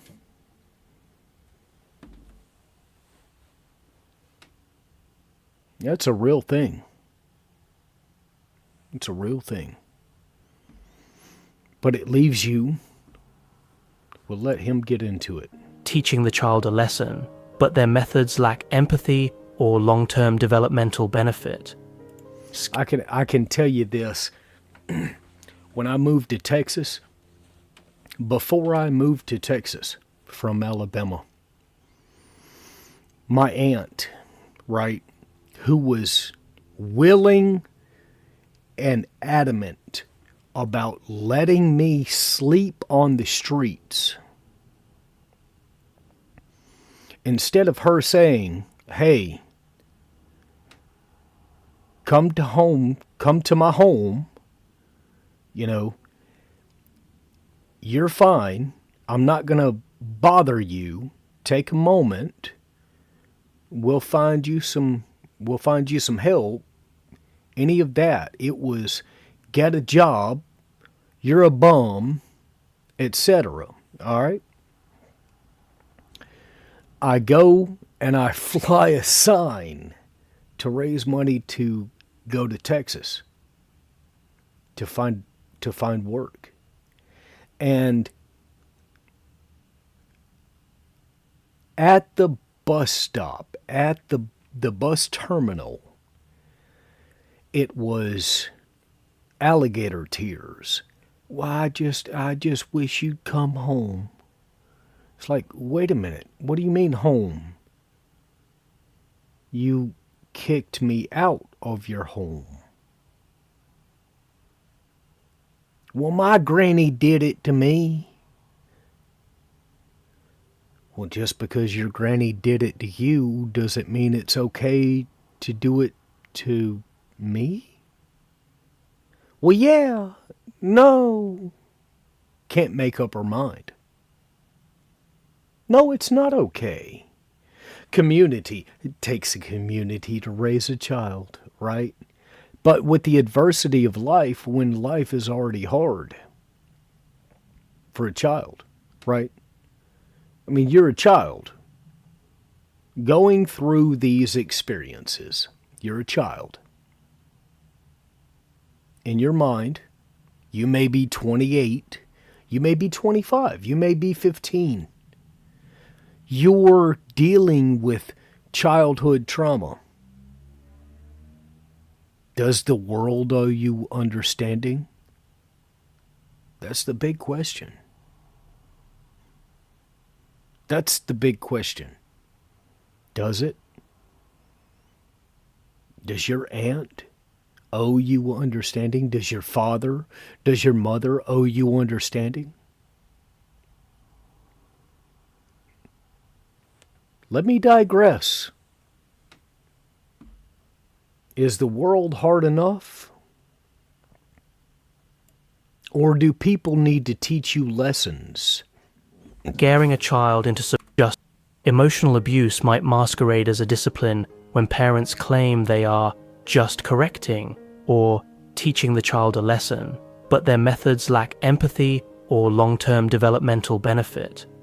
Scaring a child into submission or making them feel inherently bad for making mistakes can achieve short-term compliance, yet it damages the child's ability to internalize healthy boundaries. True discipline, by contrast, encourages the child to reflect on their choices, teaches empathy for those affected by their actions, and emphasizes learning over punishment. When we untangle these distinctions, it becomes clear that methods aimed at controlling children through intimidation or emotional harm are far removed from nurturing, respectful guidance. Defense mechanisms. Children develop. Children exposed to toxic parenting may develop psychological defense mechanisms to survive an emotionally perilous environment. One such mechanism is dissociation, in which the child mentally distances themselves from the hurtful situation, numbing their emotional reactions. By detaching from reality, they shield themselves from unbearable pain, but this strategy can lead to difficulties in later life when it comes to processing genuine emotions. Another common defense is people-pleasing.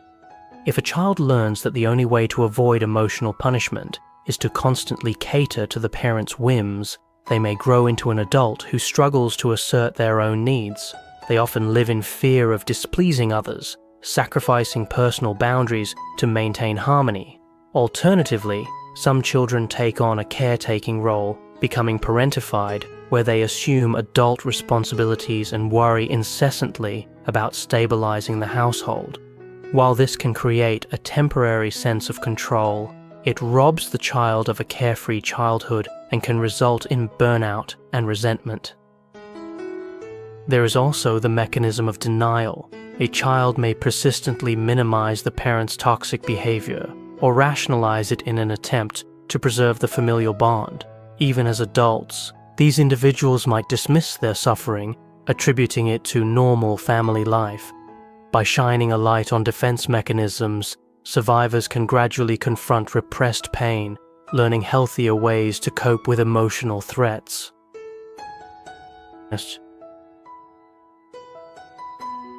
The role of reparenting oneself as an adult.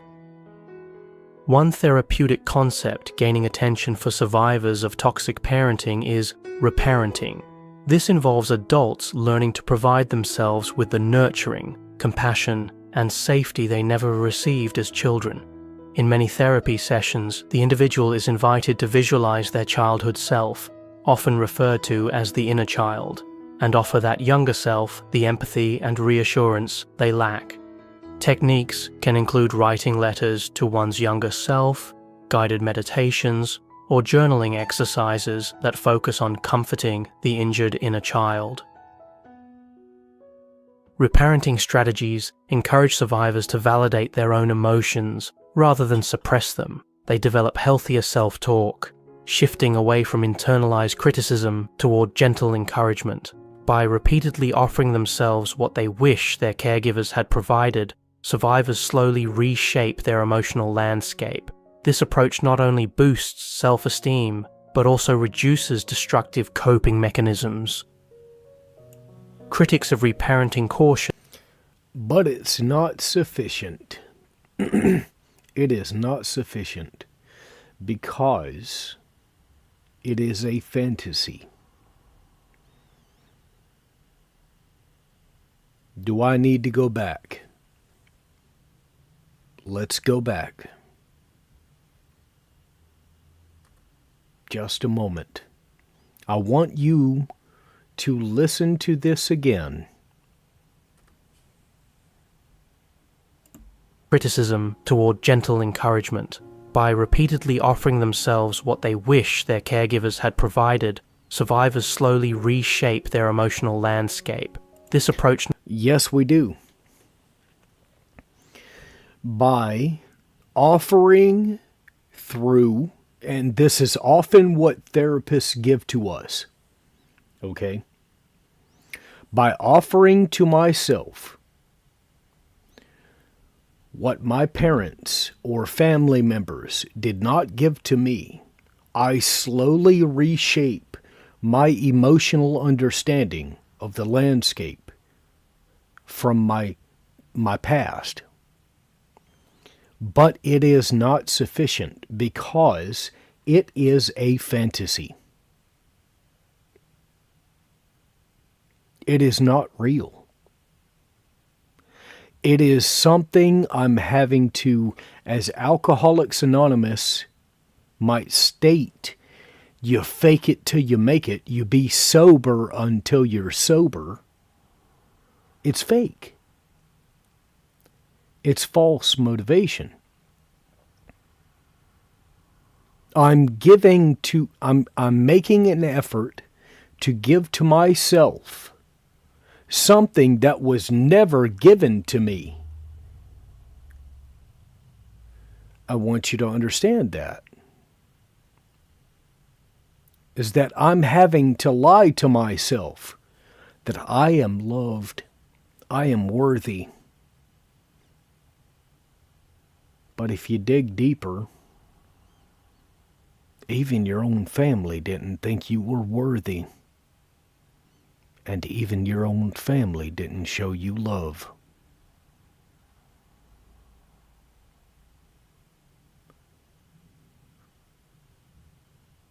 And this is where the disconnect comes into play. Is that therapy will give you this. Well, think of yourself as the parent. Give your former child the love that a parent would give. But you never received it and you don't know what it looks like. What exactly are you supposed to give yourself?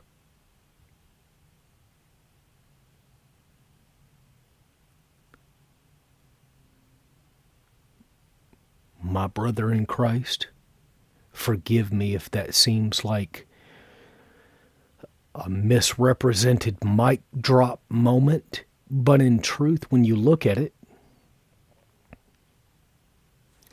we'll rewind. I want to play that again. Not only boosts self-esteem, the empathy and reassurance they as Just a moment. therapeutic concept gaining attention for survivors of toxic parenting is reparenting. This involves adults learning to provide themselves with the nurturing, compassion, and safety they never received as children. In many therapy sessions, the individual is invited to visualize their childhood self, often referred to as the inner child, and offer that younger self the empathy and reassurance they lack. Techniques can include writing letters to one's younger self, guided meditations, or journaling exercises that focus on comforting the injured inner child. Reparenting strategies encourage survivors to validate their own emotions rather than suppress them. They develop healthier self-talk, shifting away from internalized criticism toward gentle encouragement. By repeatedly offering themselves what they wish their caregivers had provided, survivors slowly reshape their emotional landscape. This approach I wish with all my heart to fly with dragons in the land of heart.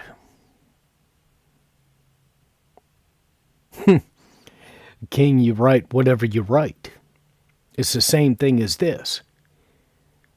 In truth, the argument I have against this level of therapy is that I've done it before, and it's ultimately, it traps. It will trap you. It will trap you. Like if I want to continually give me the nurturing standpoint, or give to myself what my parents never gave to me, I'm ultimately trapping myself into a position of giving to myself what I perceive that my parents never gave me. And that is the ultimate quantitative assessment that I give myself from now into perpetuity. It's not that it's journaling or anything like that. If I'm having to write a letter to my father, expressing to him what he stole from me, I'm never looking at my life. And so this form of therapy can be good temporarily, but in truth it does not measure up, because I don't go forward into life. I'm always stuck on the premise of, hey, Dad, this is what you stole from me. Right? Hey, Mom, this is what you denied me.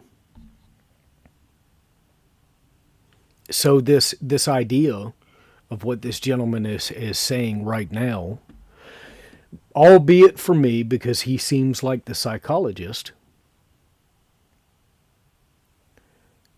the idea of giving to myself the emotional needs, like, and I've forgotten exactly how he worded it,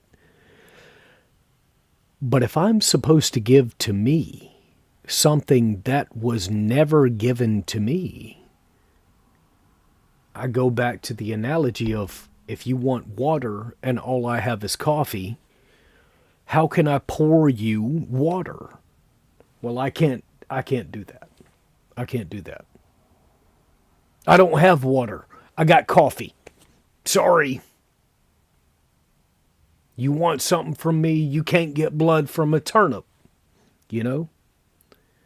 And so it's something to consider, especially that going through childhood trauma, to ask a child what they want, will you ever get a real answer? I don't know.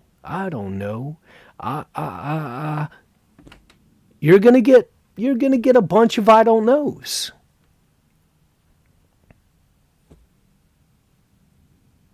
So to go into adulthood with that same trauma and never growing beyond it because of a parent or a community or a neglect or an abuse, this outside of another parent figure leading you,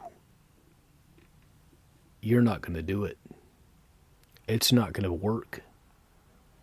And in fact, it will lead you to a position like I'm in, where I'm unalive, and I'm talking about it so other people might know about it. it's not going to profit you much. Do you love yourself? Ask yourself what love is. Ask yourself how do I love myself? I don't know. Nobody's ever shown me how to love myself. Nobody's ever really shown me what love is. And so what will I give myself? If I'm supposed to love me, what does that look like? Can you express that in that position? Let's rewind so it doesn't seem like I'm just crazy. Which not only boosts survivors to validate their own emotions rather than suppress them, they develop healthier self-talk, shifting away from internalized criticism toward gentle encouragement. By repeatedly offering themselves what they wish their caregivers had provided, survivors slowly reshape their emotional landscape. This approach not only boosts self-esteem, but also reduces destructive coping mechanisms. Critics of reparenting caution that the process must be guided carefully, ideally with the help of a mental health professional, since confronting childhood traumas can be destabilizing. Yet for many survivors, reparenting stands out as a powerful way to integrate past experiences and cultivate an authentic sense of self-worth.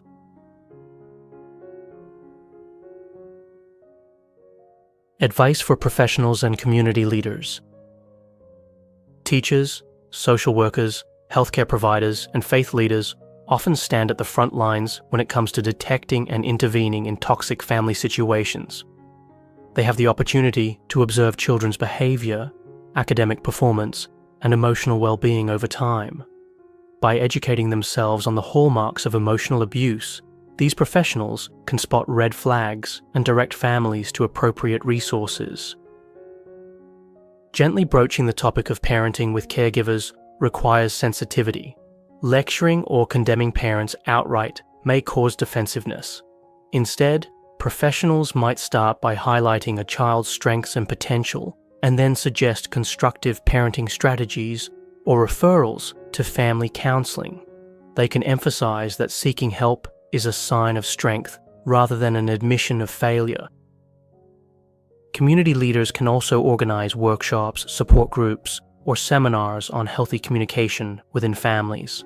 These events may feature talks by mental health experts, role-play exercises for conflict resolution, and information about local support services. When communities openly discuss and address toxic parenting, they reduce the taboo that often keeps these issues hidden behind closed doors. The more awareness there is, the more likely struggling parents and children can receive timely support.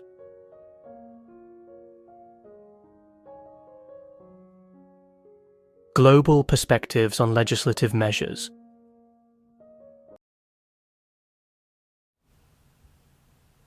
Well, I can be honest with you. He has a lot of solutions. Journaling is not, like, it helps. You can write anything.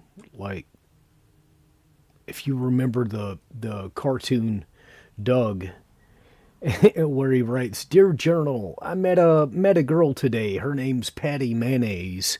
Like, that's even sufficient. But in truth, when you really explore what took place, when I really explore what took place in my childhood, and I realize how far behind that I am, it takes more than journaling. It's not going to happen. I'm not going to journal, and that's not going to make it any better. You know, because in reality, the things that it does to you, like when you wake up, you look in the mirror, you look at yourself, there are a number of things that play into your day. For me, it's something totally different. It's something entirely different than you. For me, I don't look like my father anymore. I have a giant beard. I have long hair. I don't look anything like what my family wants me to look like.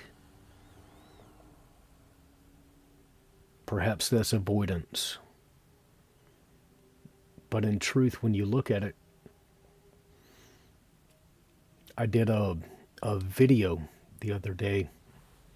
I uploaded a quick video lamenting the fact that I was seeking help. And the only thing the therapist could talk about for 2 sessions, by the way, for 2 hour-long sessions, was about how I'm going to fund the future sessions. And it's like, you look at that, and it's the same thing. It's like, am I not worthy? No, you're not. Not in today's society. And to be honest, by the very nature of this video right here existing, it's not just me. It's not just me, bro. It isn't just me. Someone else has gone through this too. And all anybody can ask me is how I'm going to pay for therapy. But all throughout this, it's been seeking professional help. Go ahead, get on Facebook as a man and say, hey, I'm feeling lonely, or I'm feeling bad, or I'm going through some things. King says, it seems every modern industry is only concerned with generating an invoice. You're not wrong. You're not wrong.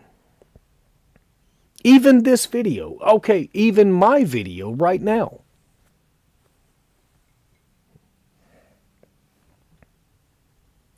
Think about it.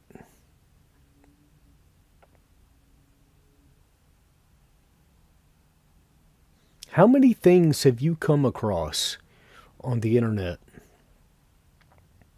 that are genuinely helpful?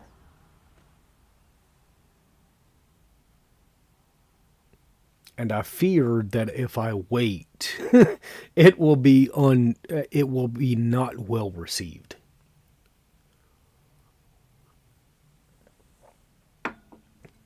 Everything seems to be about money. Like I've made connections here on YouTube with people.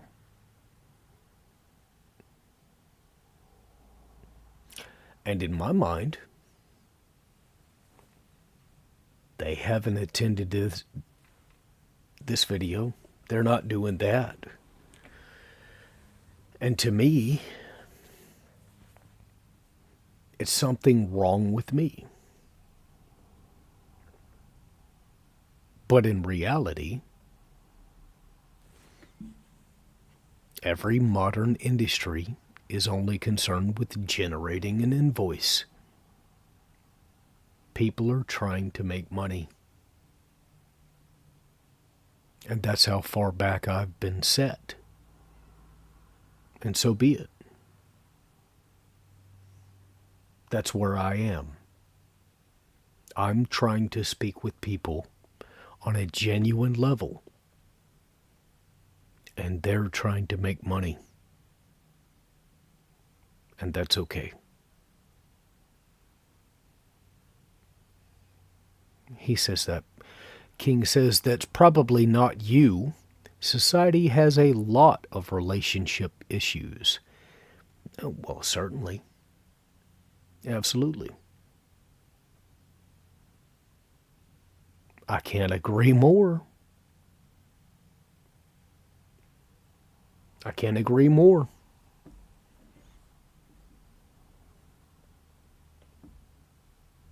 Let's continue. In various regions across the world, policymakers have debated how best to protect children from psychological harm. Child welfare laws, while more commonly known for addressing physical, or sexual abuse increasingly acknowledge emotional abuse as a legitimate concern.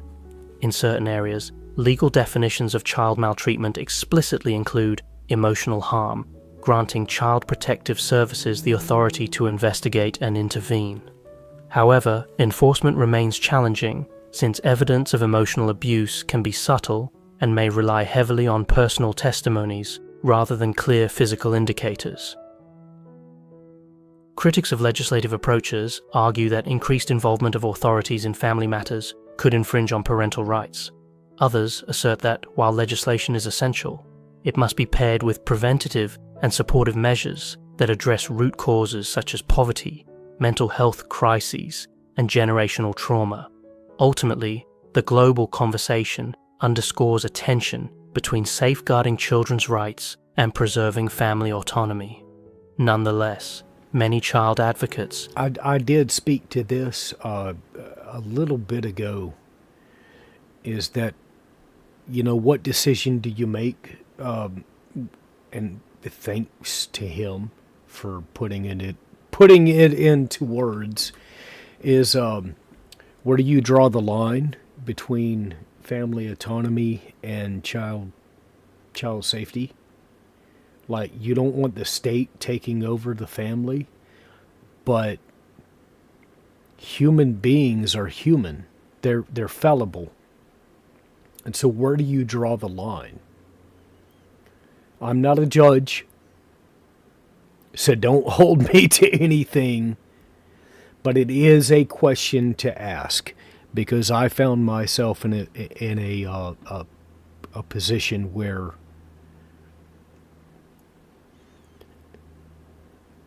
I had to ask somebody else what was okay and what was not. I did not know. As a child, I did not know what was okay and what was good and what was abuse and what was not. I didn't. But as I grow, I keep doing that. But as I grow today, and I see myself and the world around me more and more, I have to ask that question. It's like, what is it? What is abuse? What is acceptable? What is discipline? I have to ask myself these questions. Somebody's got to answer to it, and it's ultimately the parent, not the child. Rebellious children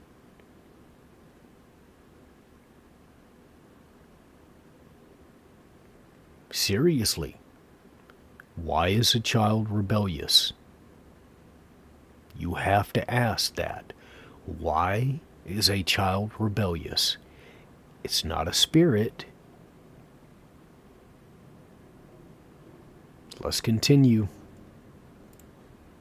View the recognition of emotional abuse in legal frameworks as a crucial step toward validating survivors and holding toxic parents accountable.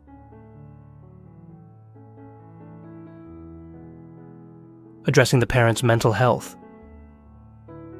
While the child's well-being remains paramount, it is also crucial to recognize that some toxic parents are grappling with serious mental health disorders. Untreated depression, anxiety, bipolar disorder, or personality disorders can amplify stress and impair emotional regulation, leaving the parent poorly equipped to respond calmly to a child's needs. Identifying and treating these conditions may significantly reduce toxic outbursts. Hence, holistic family interventions often include mental health assessments for parents and guardians. Medication, therapy, or support groups can help parents develop healthier emotional coping mechanisms. Family-based approaches might also teach communication skills that replace yelling or blame with collaborative problem-solving. A vital insight here is that intervention need not be adversarial. The goal is to protect the child while assisting the parent in becoming more stable, self-aware, and capable of healthy attachments. In cases where a parent refuses treatment or remains unstable despite interventions, Child protective services or legal action may be required to secure. Hold on. So, the solution, from what I'm hearing, is that in the event of a parent displaying the inability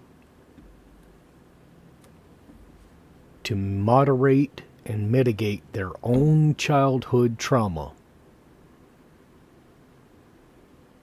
the state should step in.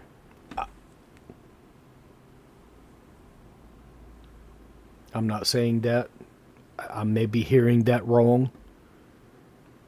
He says, not sure I agree with external interventions from institutions that are also dysfunctional. I agree. I agree 100%. I am not in agreement with external interventions from dysfunctional institutions. That makes perfect sense.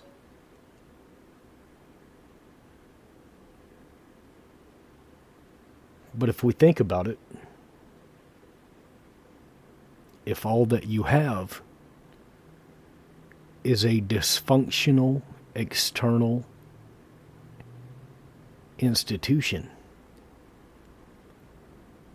that's the only refuge the child has, what do you think the child will choose?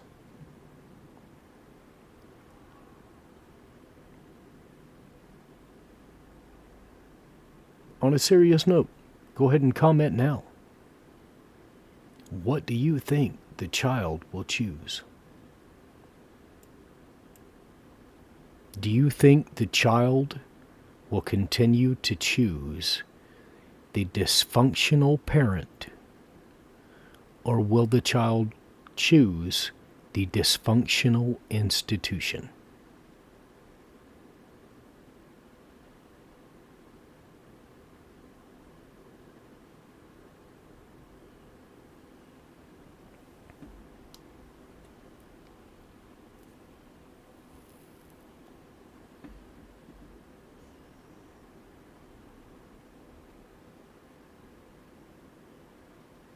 It does, doesn't it?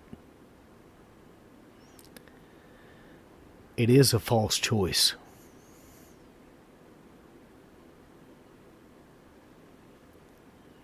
It is a false choice. It doesn't seem like it, but to the child, they don't know any better. Do you want to go with mama or daddy? Who do you love more? And no one ever takes a moment to say,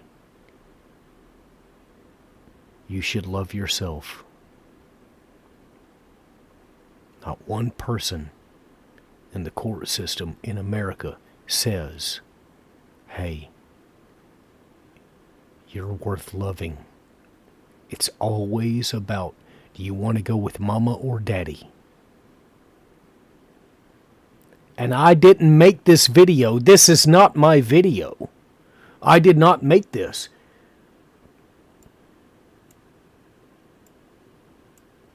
I did not make this video. This is not my video. Let's listen to that again. Cure the child's safe parental goal. Vital insight here is that intervention need not be adversarial. The goal is to protect the child while assisting the parent in becoming more stable, self-aware, and capable of healthy attachments. In cases where a parent refuses treatment or remains unstable despite interventions, child protective services or legal action may be required to secure.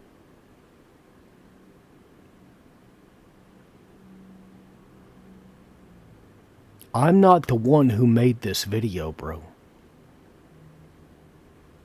I've just lived it. I'm sorry.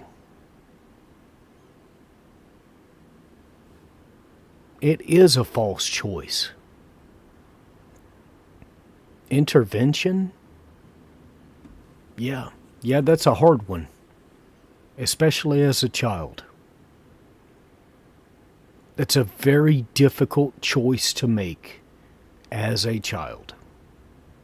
Whom do you choose? Do you think the state loves you more, or do you think your parents love you more? That's a hard one.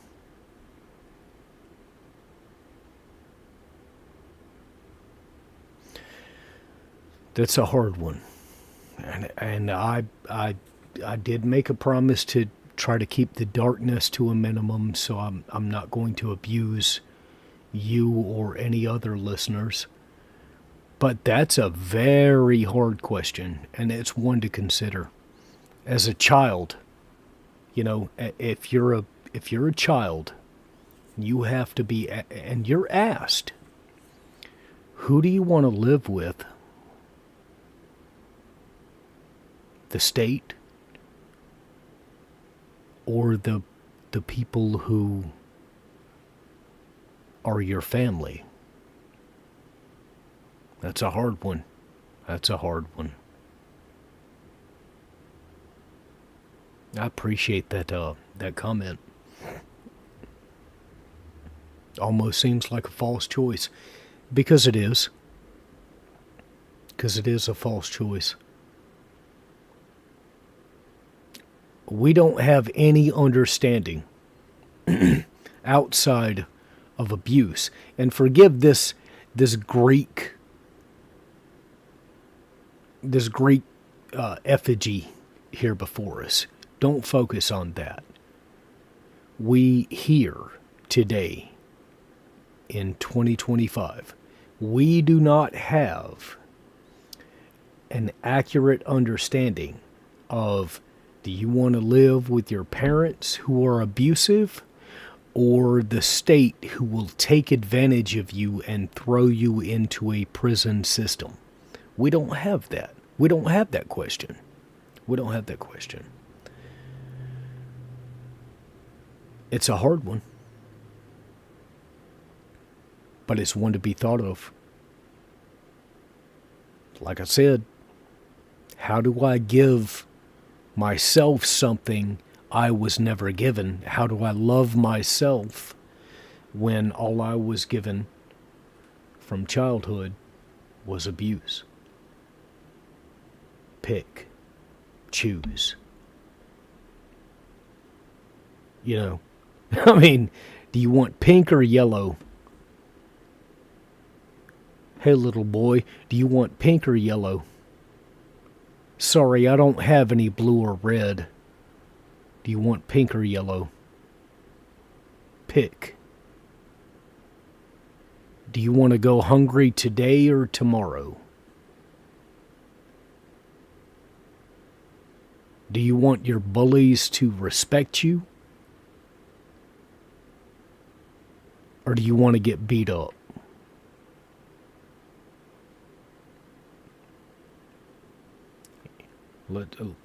Let me digress.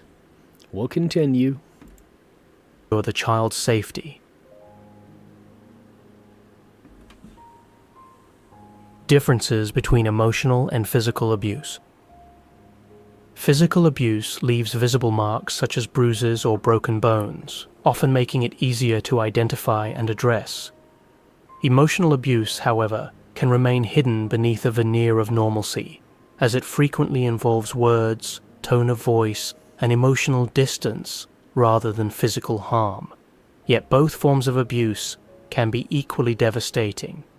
In many instances, emotional scars persist, even after physical injuries heal, because they undermine the child's sense of self-worth and reality. Emotional abuse can also be coupled with physical abuse in particularly abusive households. In those cases, the child endures both the fear of physical harm and the degradation inflicted by toxic words or neglect. Recognizing emotional abuse as a legitimate and severe form of mistreatment is a crucial step in supporting all facets of a child's well-being.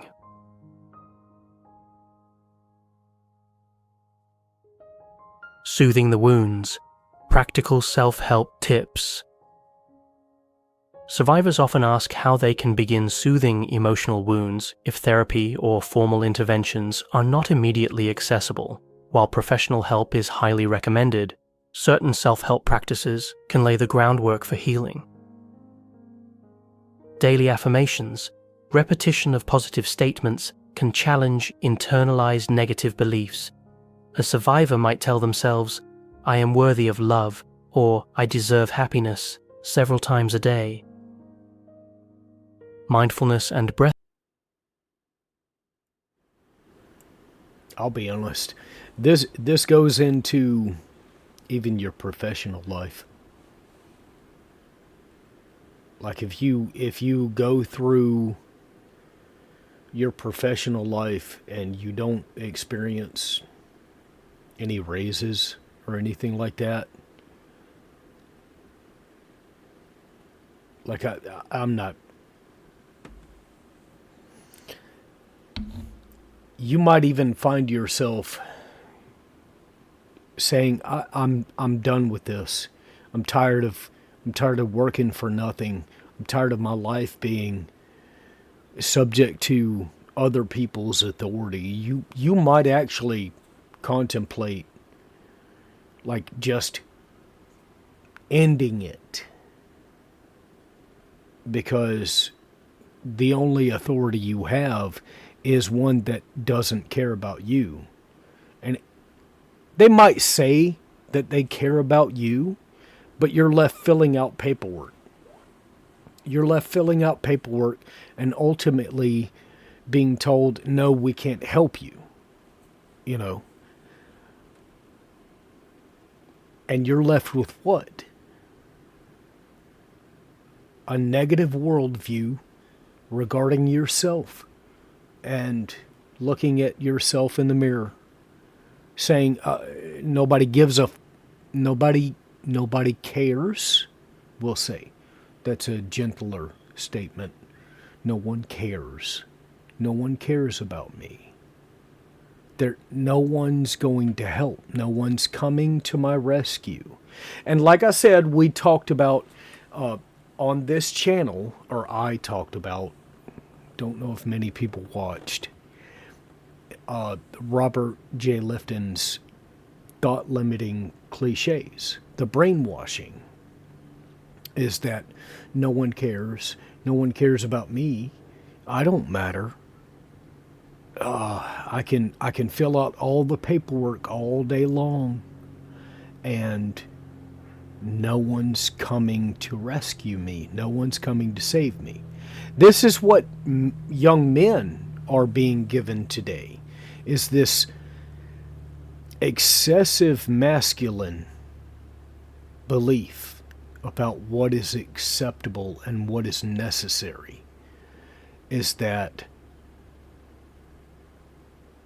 while no one else cares, it is only me. It is me against the world.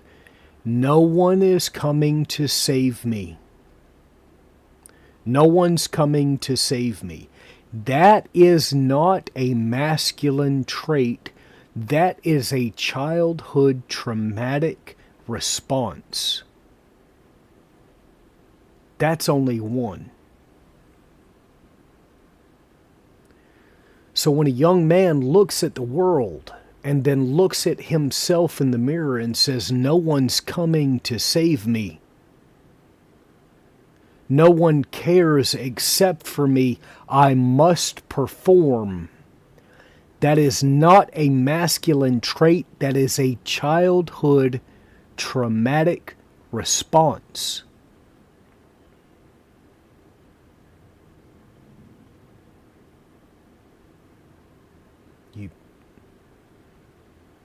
And then you look around at the community that you're in and look at how many young men entering into pubescence are saying the same thing.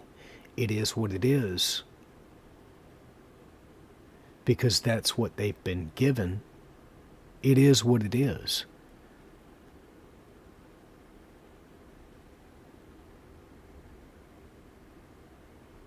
Hang on. Let me look at my,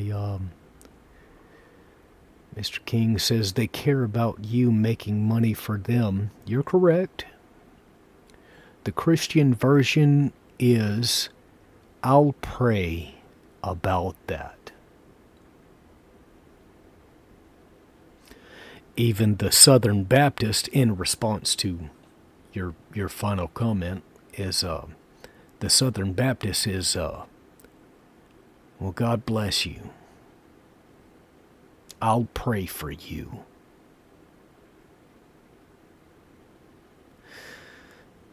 And where is your support, young man? Just a moment. Let me digress. Let me backtrack. And where is your support, young child?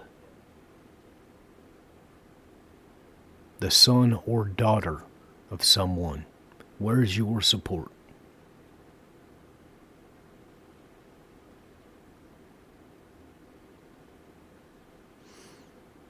Now, you may have a support system or a support network.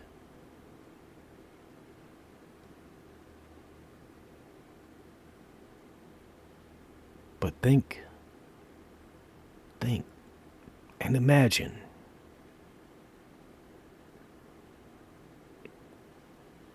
some people, all they can see is themselves. And I speak for myself. I can only see myself, right? Especially in this conversation.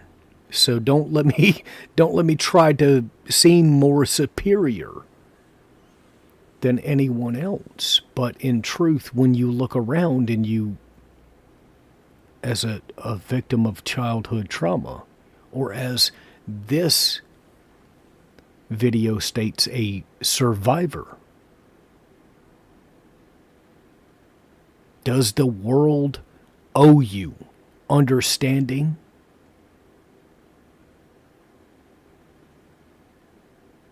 It behaves as if it doesn't. And maybe it doesn't. Maybe it does not owe you or me any understanding. But at least I do. And that's that thing. You know, that's that advice that this video right here gave. And it's saying, hey, you know, perhaps a victim of childhood trauma, one of the therapeutic things that could happen is that the child could give to themselves what they imagine the parent should have given them, like the emotional support, the love, and the advice. Well, ultimately, you're still left within an imagining and a fantasy. Oh, they'll pray about that. They'll pray for you. They'll bless your heart. But you'll still be left with yourself. Anyways, let me digress. Let me back out of this nonsensical statement I'm making. Breathwork, techniques that focus on grounding the individual in the present moment, can reduce anxiety triggered by memories of abuse. Simple mindful breathing, for instance, encourages the survivor to notice each inhale and exhale, helping dissipate racing thoughts. Creative expression. Activities like painting, writing, music, or dance serve as channels to process buried emotions. The symbolic nature of art allows survivors to externalize and transform their pain. Reading and education. Books, articles, or online resources about childhood trauma and healing can offer insights that normalize the survivor's experience and illustrate possible coping strategies. Physical activity. Gentle exercise such as yoga, tai chi, or walking can soothe the nervous system and release pent-up stress hormones. Over time, regular movement can improve mood and energy levels. These strategies do not replace the specialized care that mental health professionals offer, but can build resilience and foster a sense of control, which may be especially important for those who felt powerless growing up. Encouraging accountability among parents. Confronting a toxic parent about their behavior is fraught with risk, especially if that parent remains defensive or unrepentant. Nevertheless, some parents are open to feedback once they realize the gravity of their actions. They might experience. I must admit, if you've ever confronted a parent who is abusive toward their children, and you have not understood that they will attack you, they will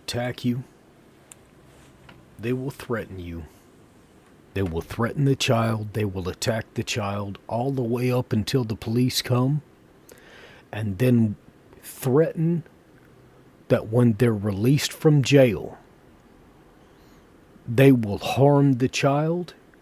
You don't really understand the difficulties that arise from it.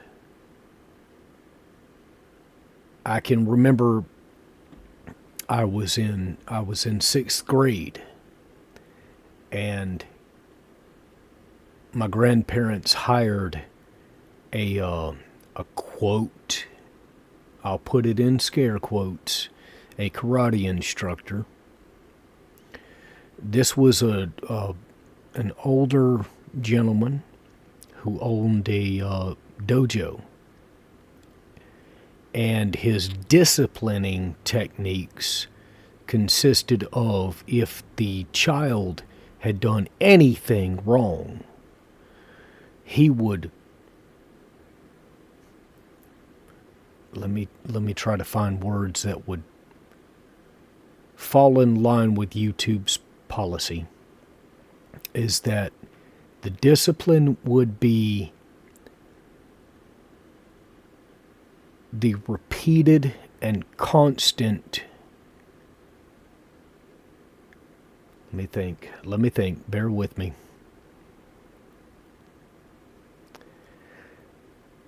Hold on, let's start here.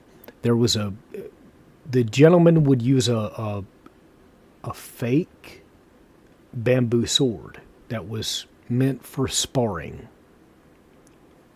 okay, in martial arts. And that was the implement that the gentleman would use to connect with the backside of children repeatedly until the child could not sit down because of swelling on the backside. And this was the idea of discipline, was that if you had done anything untoward, or you made less than the expectant grade in a class, that you could expect and be forced to go and see this man while you would bend over, and he would repeatedly strike the backside of your body until you could not sit down with a bamboo sparring sword. And this was considered discipline. And if at any point in time you objected and you stated this is abuse, that not only would the parents go against you, the community of parents would say that you're overreacting. It would elicit more strikes, physical strikes.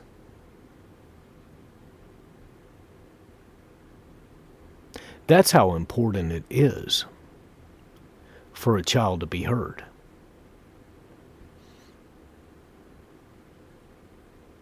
And it's shameful. It's shameful that we think of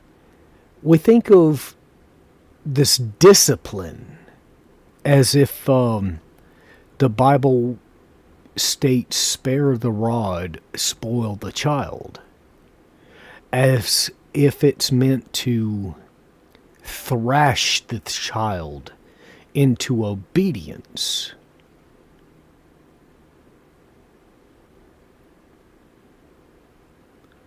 Mr. King says, convenient that the parents aren't the ones getting beat. Well, I must correct you. Mr. King. The parents had been beaten long ago. You must remember that these were the same individuals that were hit and beaten and emotionally abused up until the point that they became the hippie movement. And they rebelled so profusely.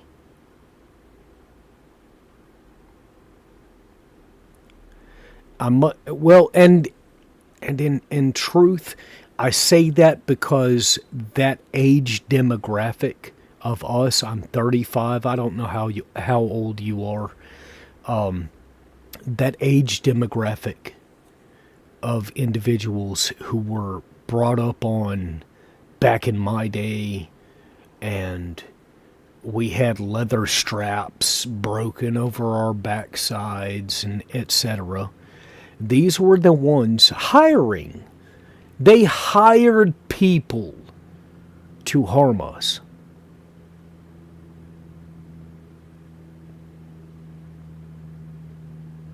And yet, as a millennial, when we go forward into the world and we say, hey, something's not right,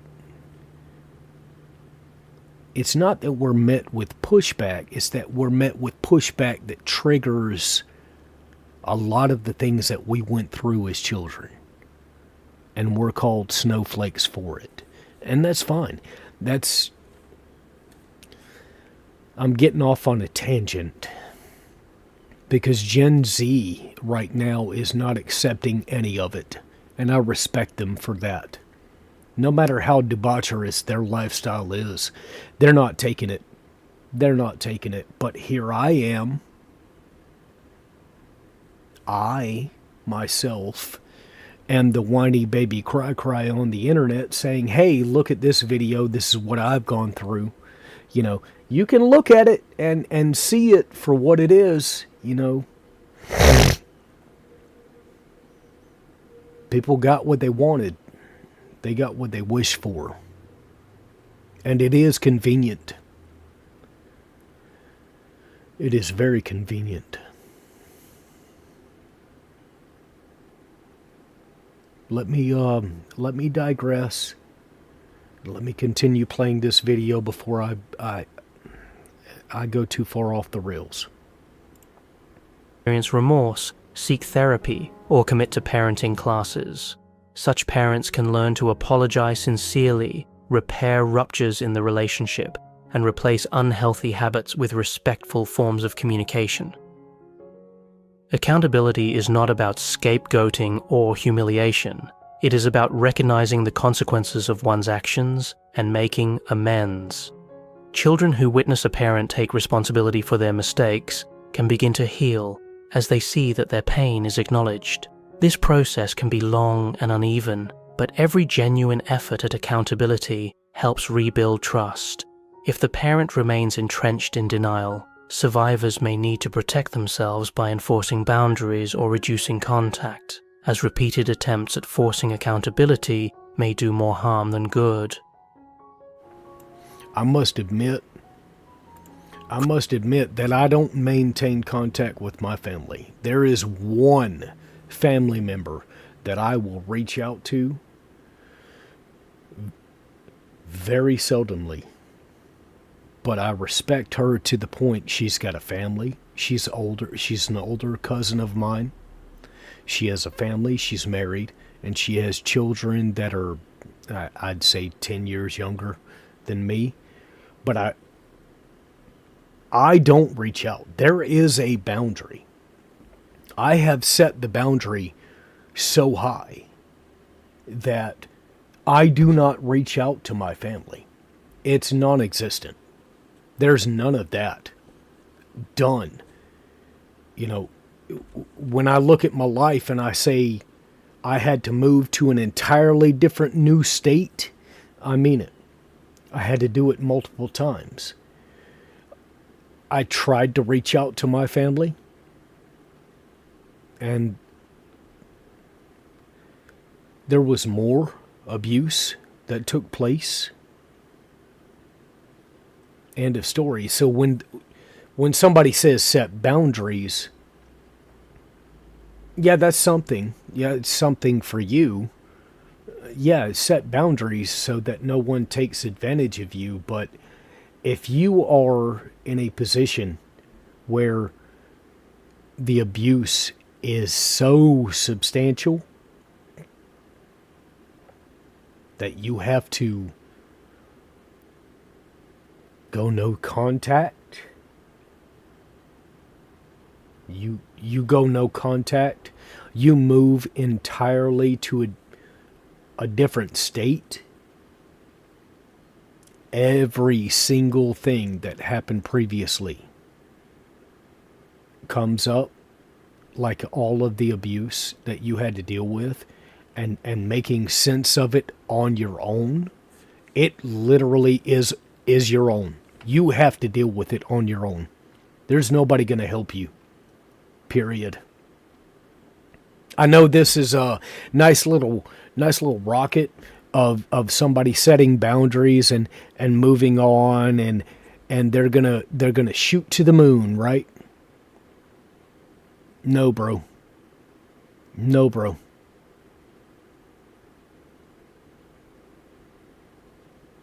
That's not at all what's going to happen. What's going to happen is you're going to go through life with regular people, and you're going to encounter situations where your traumatic experiences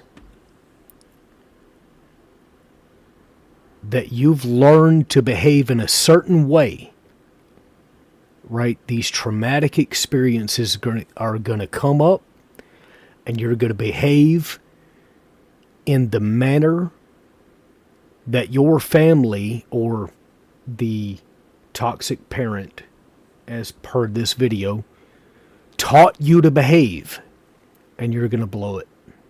And you're going to be alone when you do. And then when you reach out to those same people who are family or the toxic parent, they're going to let you down again. And you're going to blow it up. You're going to blow it again. And you're going to go back out into the real world. And you're going to do the same thing again. Because that's what you've been given. You've been given that coffee when the world is asking you for water. And you're going to have nobody to reach out to. You're going to look around, and you're going to ask for help, and everybody's going to ask you,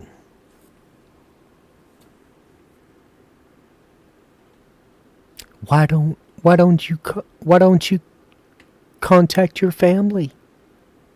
Where's your family? Where's your family? And you're going to realize that you're alone.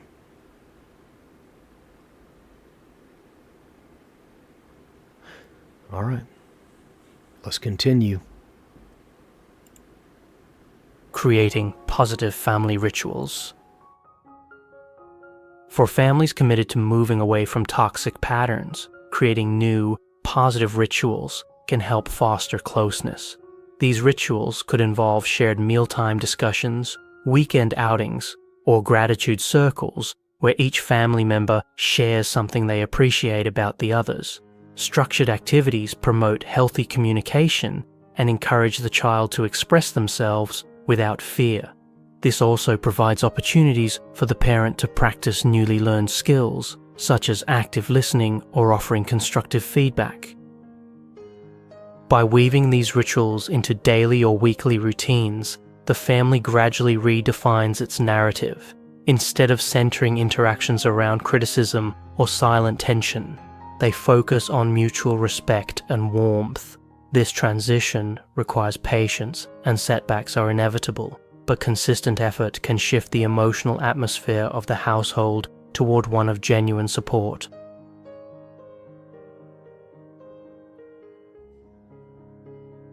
The power of public awareness campaigns.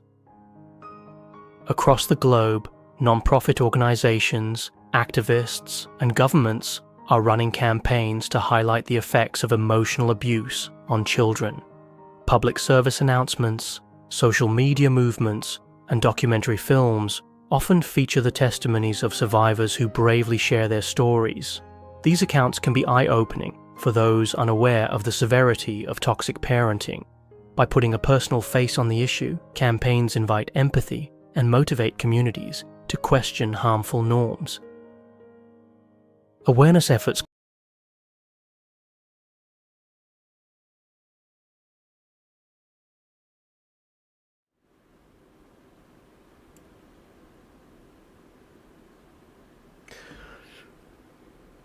I will block you if any of you claim that I'm a campaign effort. Just PSA.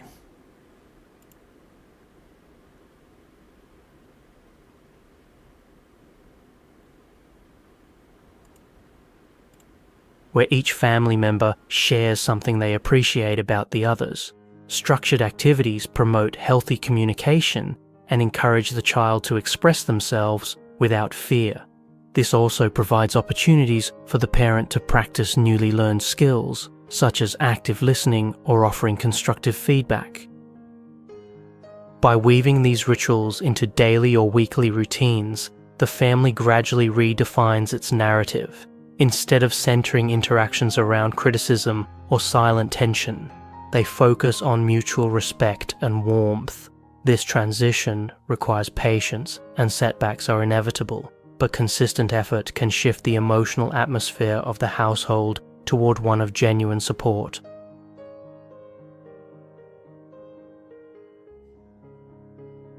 The power of public awareness campaigns.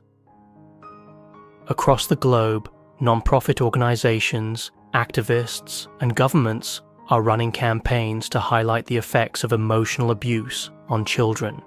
Public service announcements, social media movements, and documentary films often feature the testimonies of survivors who bravely share their stories. These accounts can be eye-opening for those unaware of the severity of toxic parenting. By putting a personal face on the issue, campaigns invite empathy and motivate communities to question harmful norms.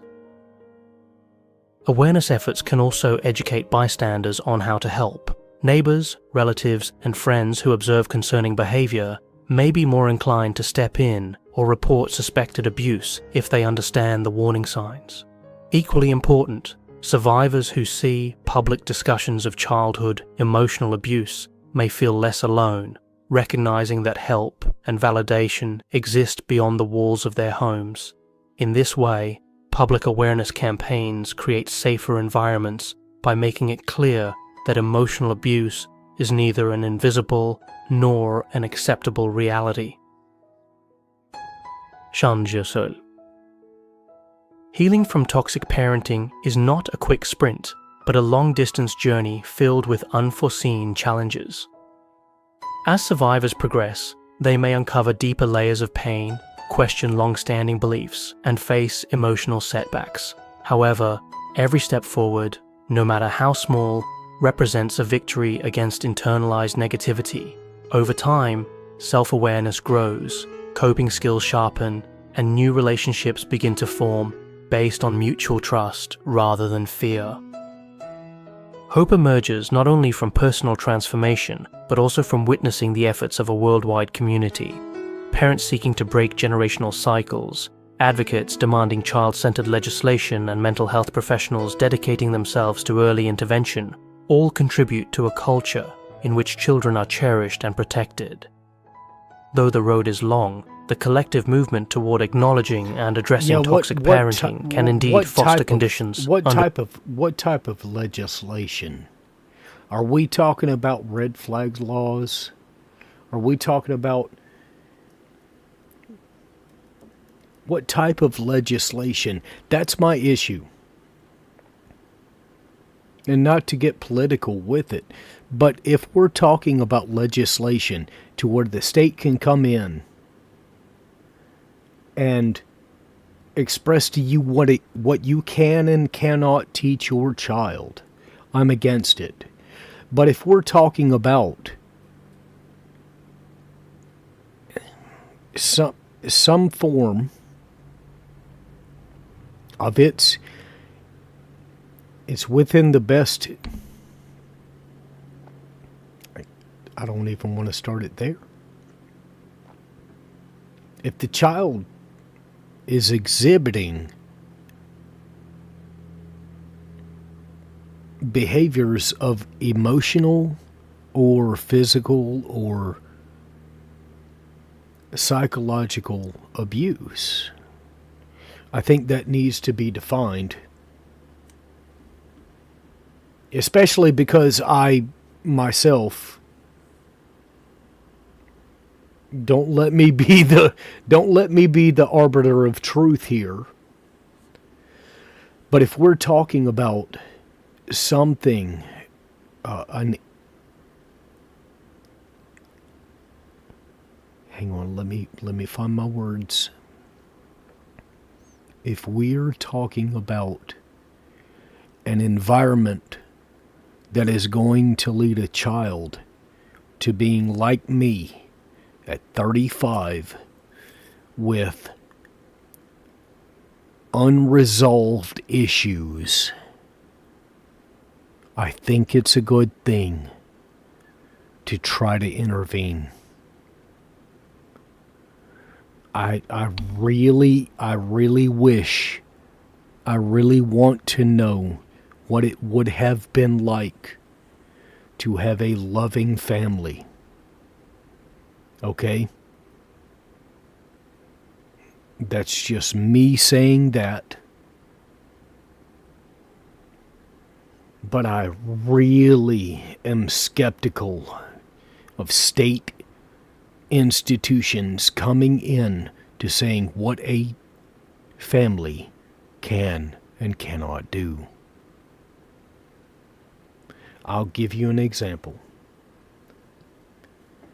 When I was very young,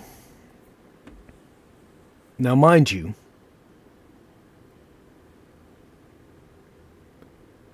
I know that my father, to do the best I can. Okay.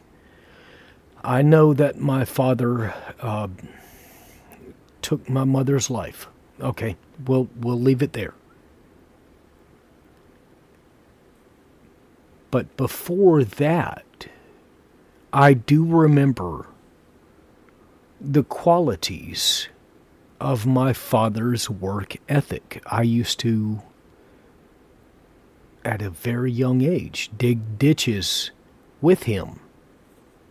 and pick up pine cones and do, work around the yard. And I used to watch him sweat, and he used to wipe away the sweat from his forehead. And I used to admire him. And those were, to me, at that age, was something to aspire to. It was manly man. It was daddy. I looked at him with reverence. Now, considering what had happened, would it have been just as traumatic if the state came in and took him away right away? Just took him away, took me away, go live with somebody else, right? I think that's a valid question. Emotionally, when we think about it. It's like, when you think about it, is it something to consider? If the community is tasked with raising the child, would it have made a difference if they stopped my father before he committed that act, that M word act, that K word act? Would it have changed things? Would I have been better off? I don't know. Can't answer that. So I really am reticent to say or advocate for institutions meddling in family life. I can say that I have an ideal about, I would love to see the world be better.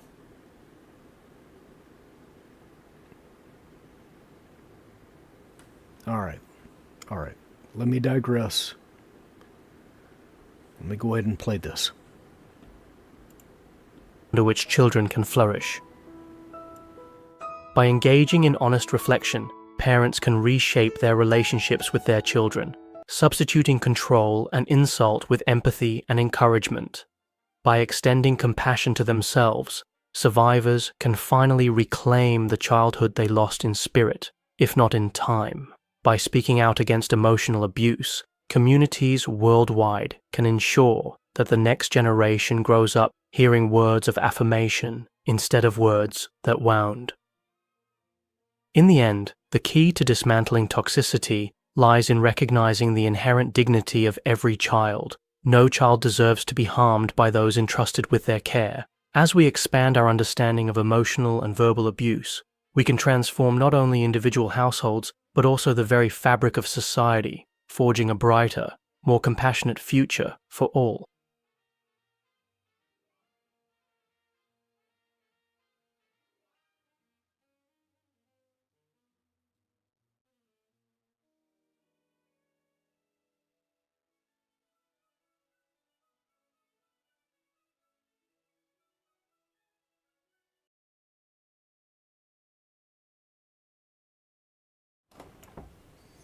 Well, I can express to you that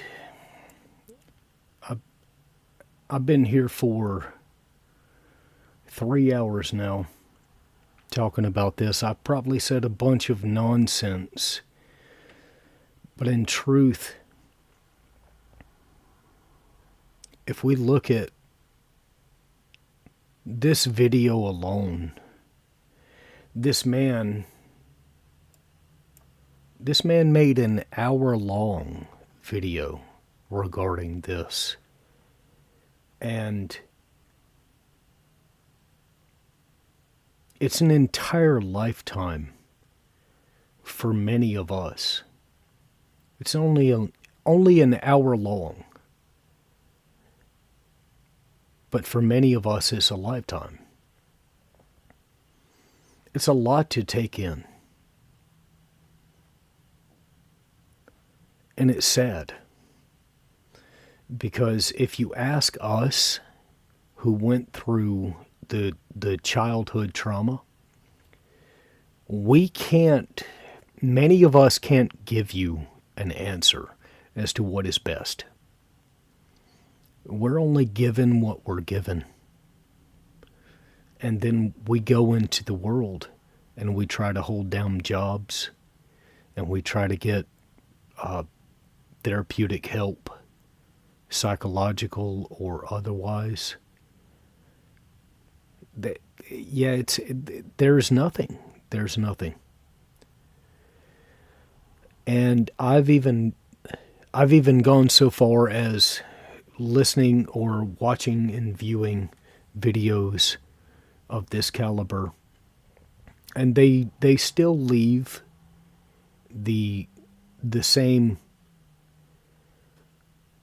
void that, okay, well, at least somebody understands, but there's no resolution.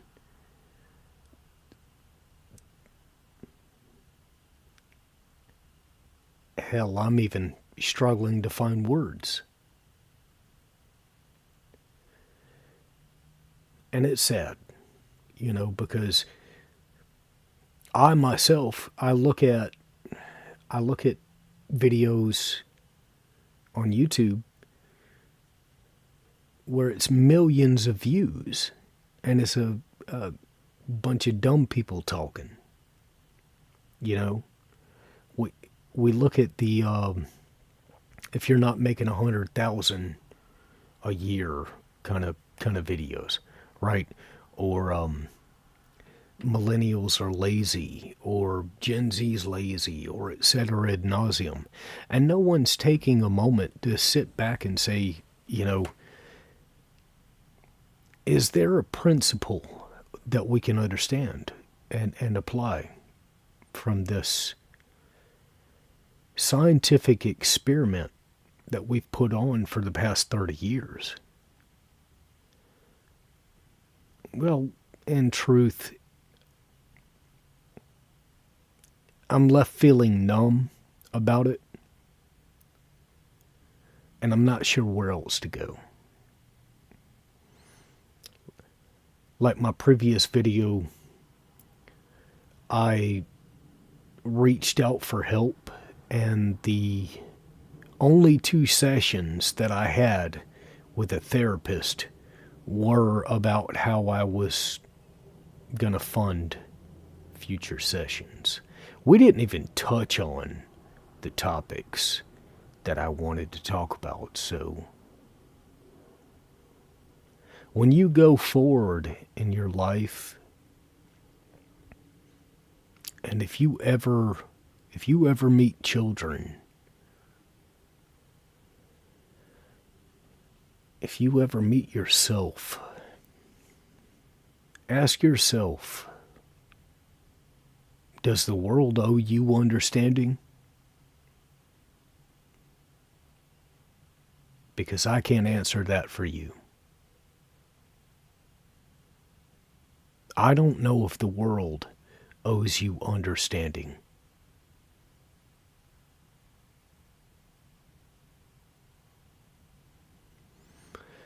Mr. King says, I can't even comprehend meeting with a professional therapist for a couple hours in 2 different sessions and only talking about billing. Mr. King, since you've been my only viewer, I want to use you as an example. at least to ask you this question. Does the world owe you understanding?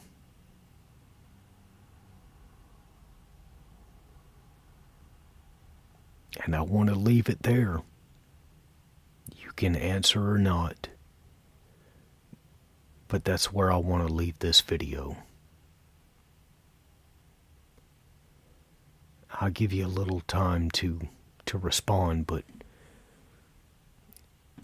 I'm going to stop streaming here in a second.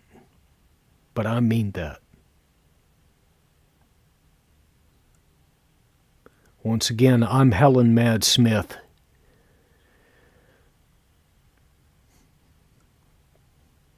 Please feel free to hate me.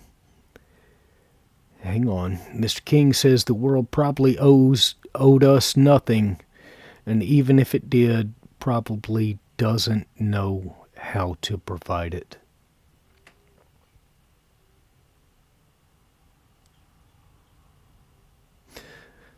I'll correct you. I'll correct you real quick, Mr. King. I owe you gratitude.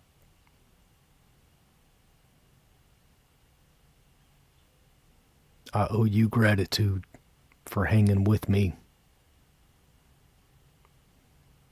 You're wrong.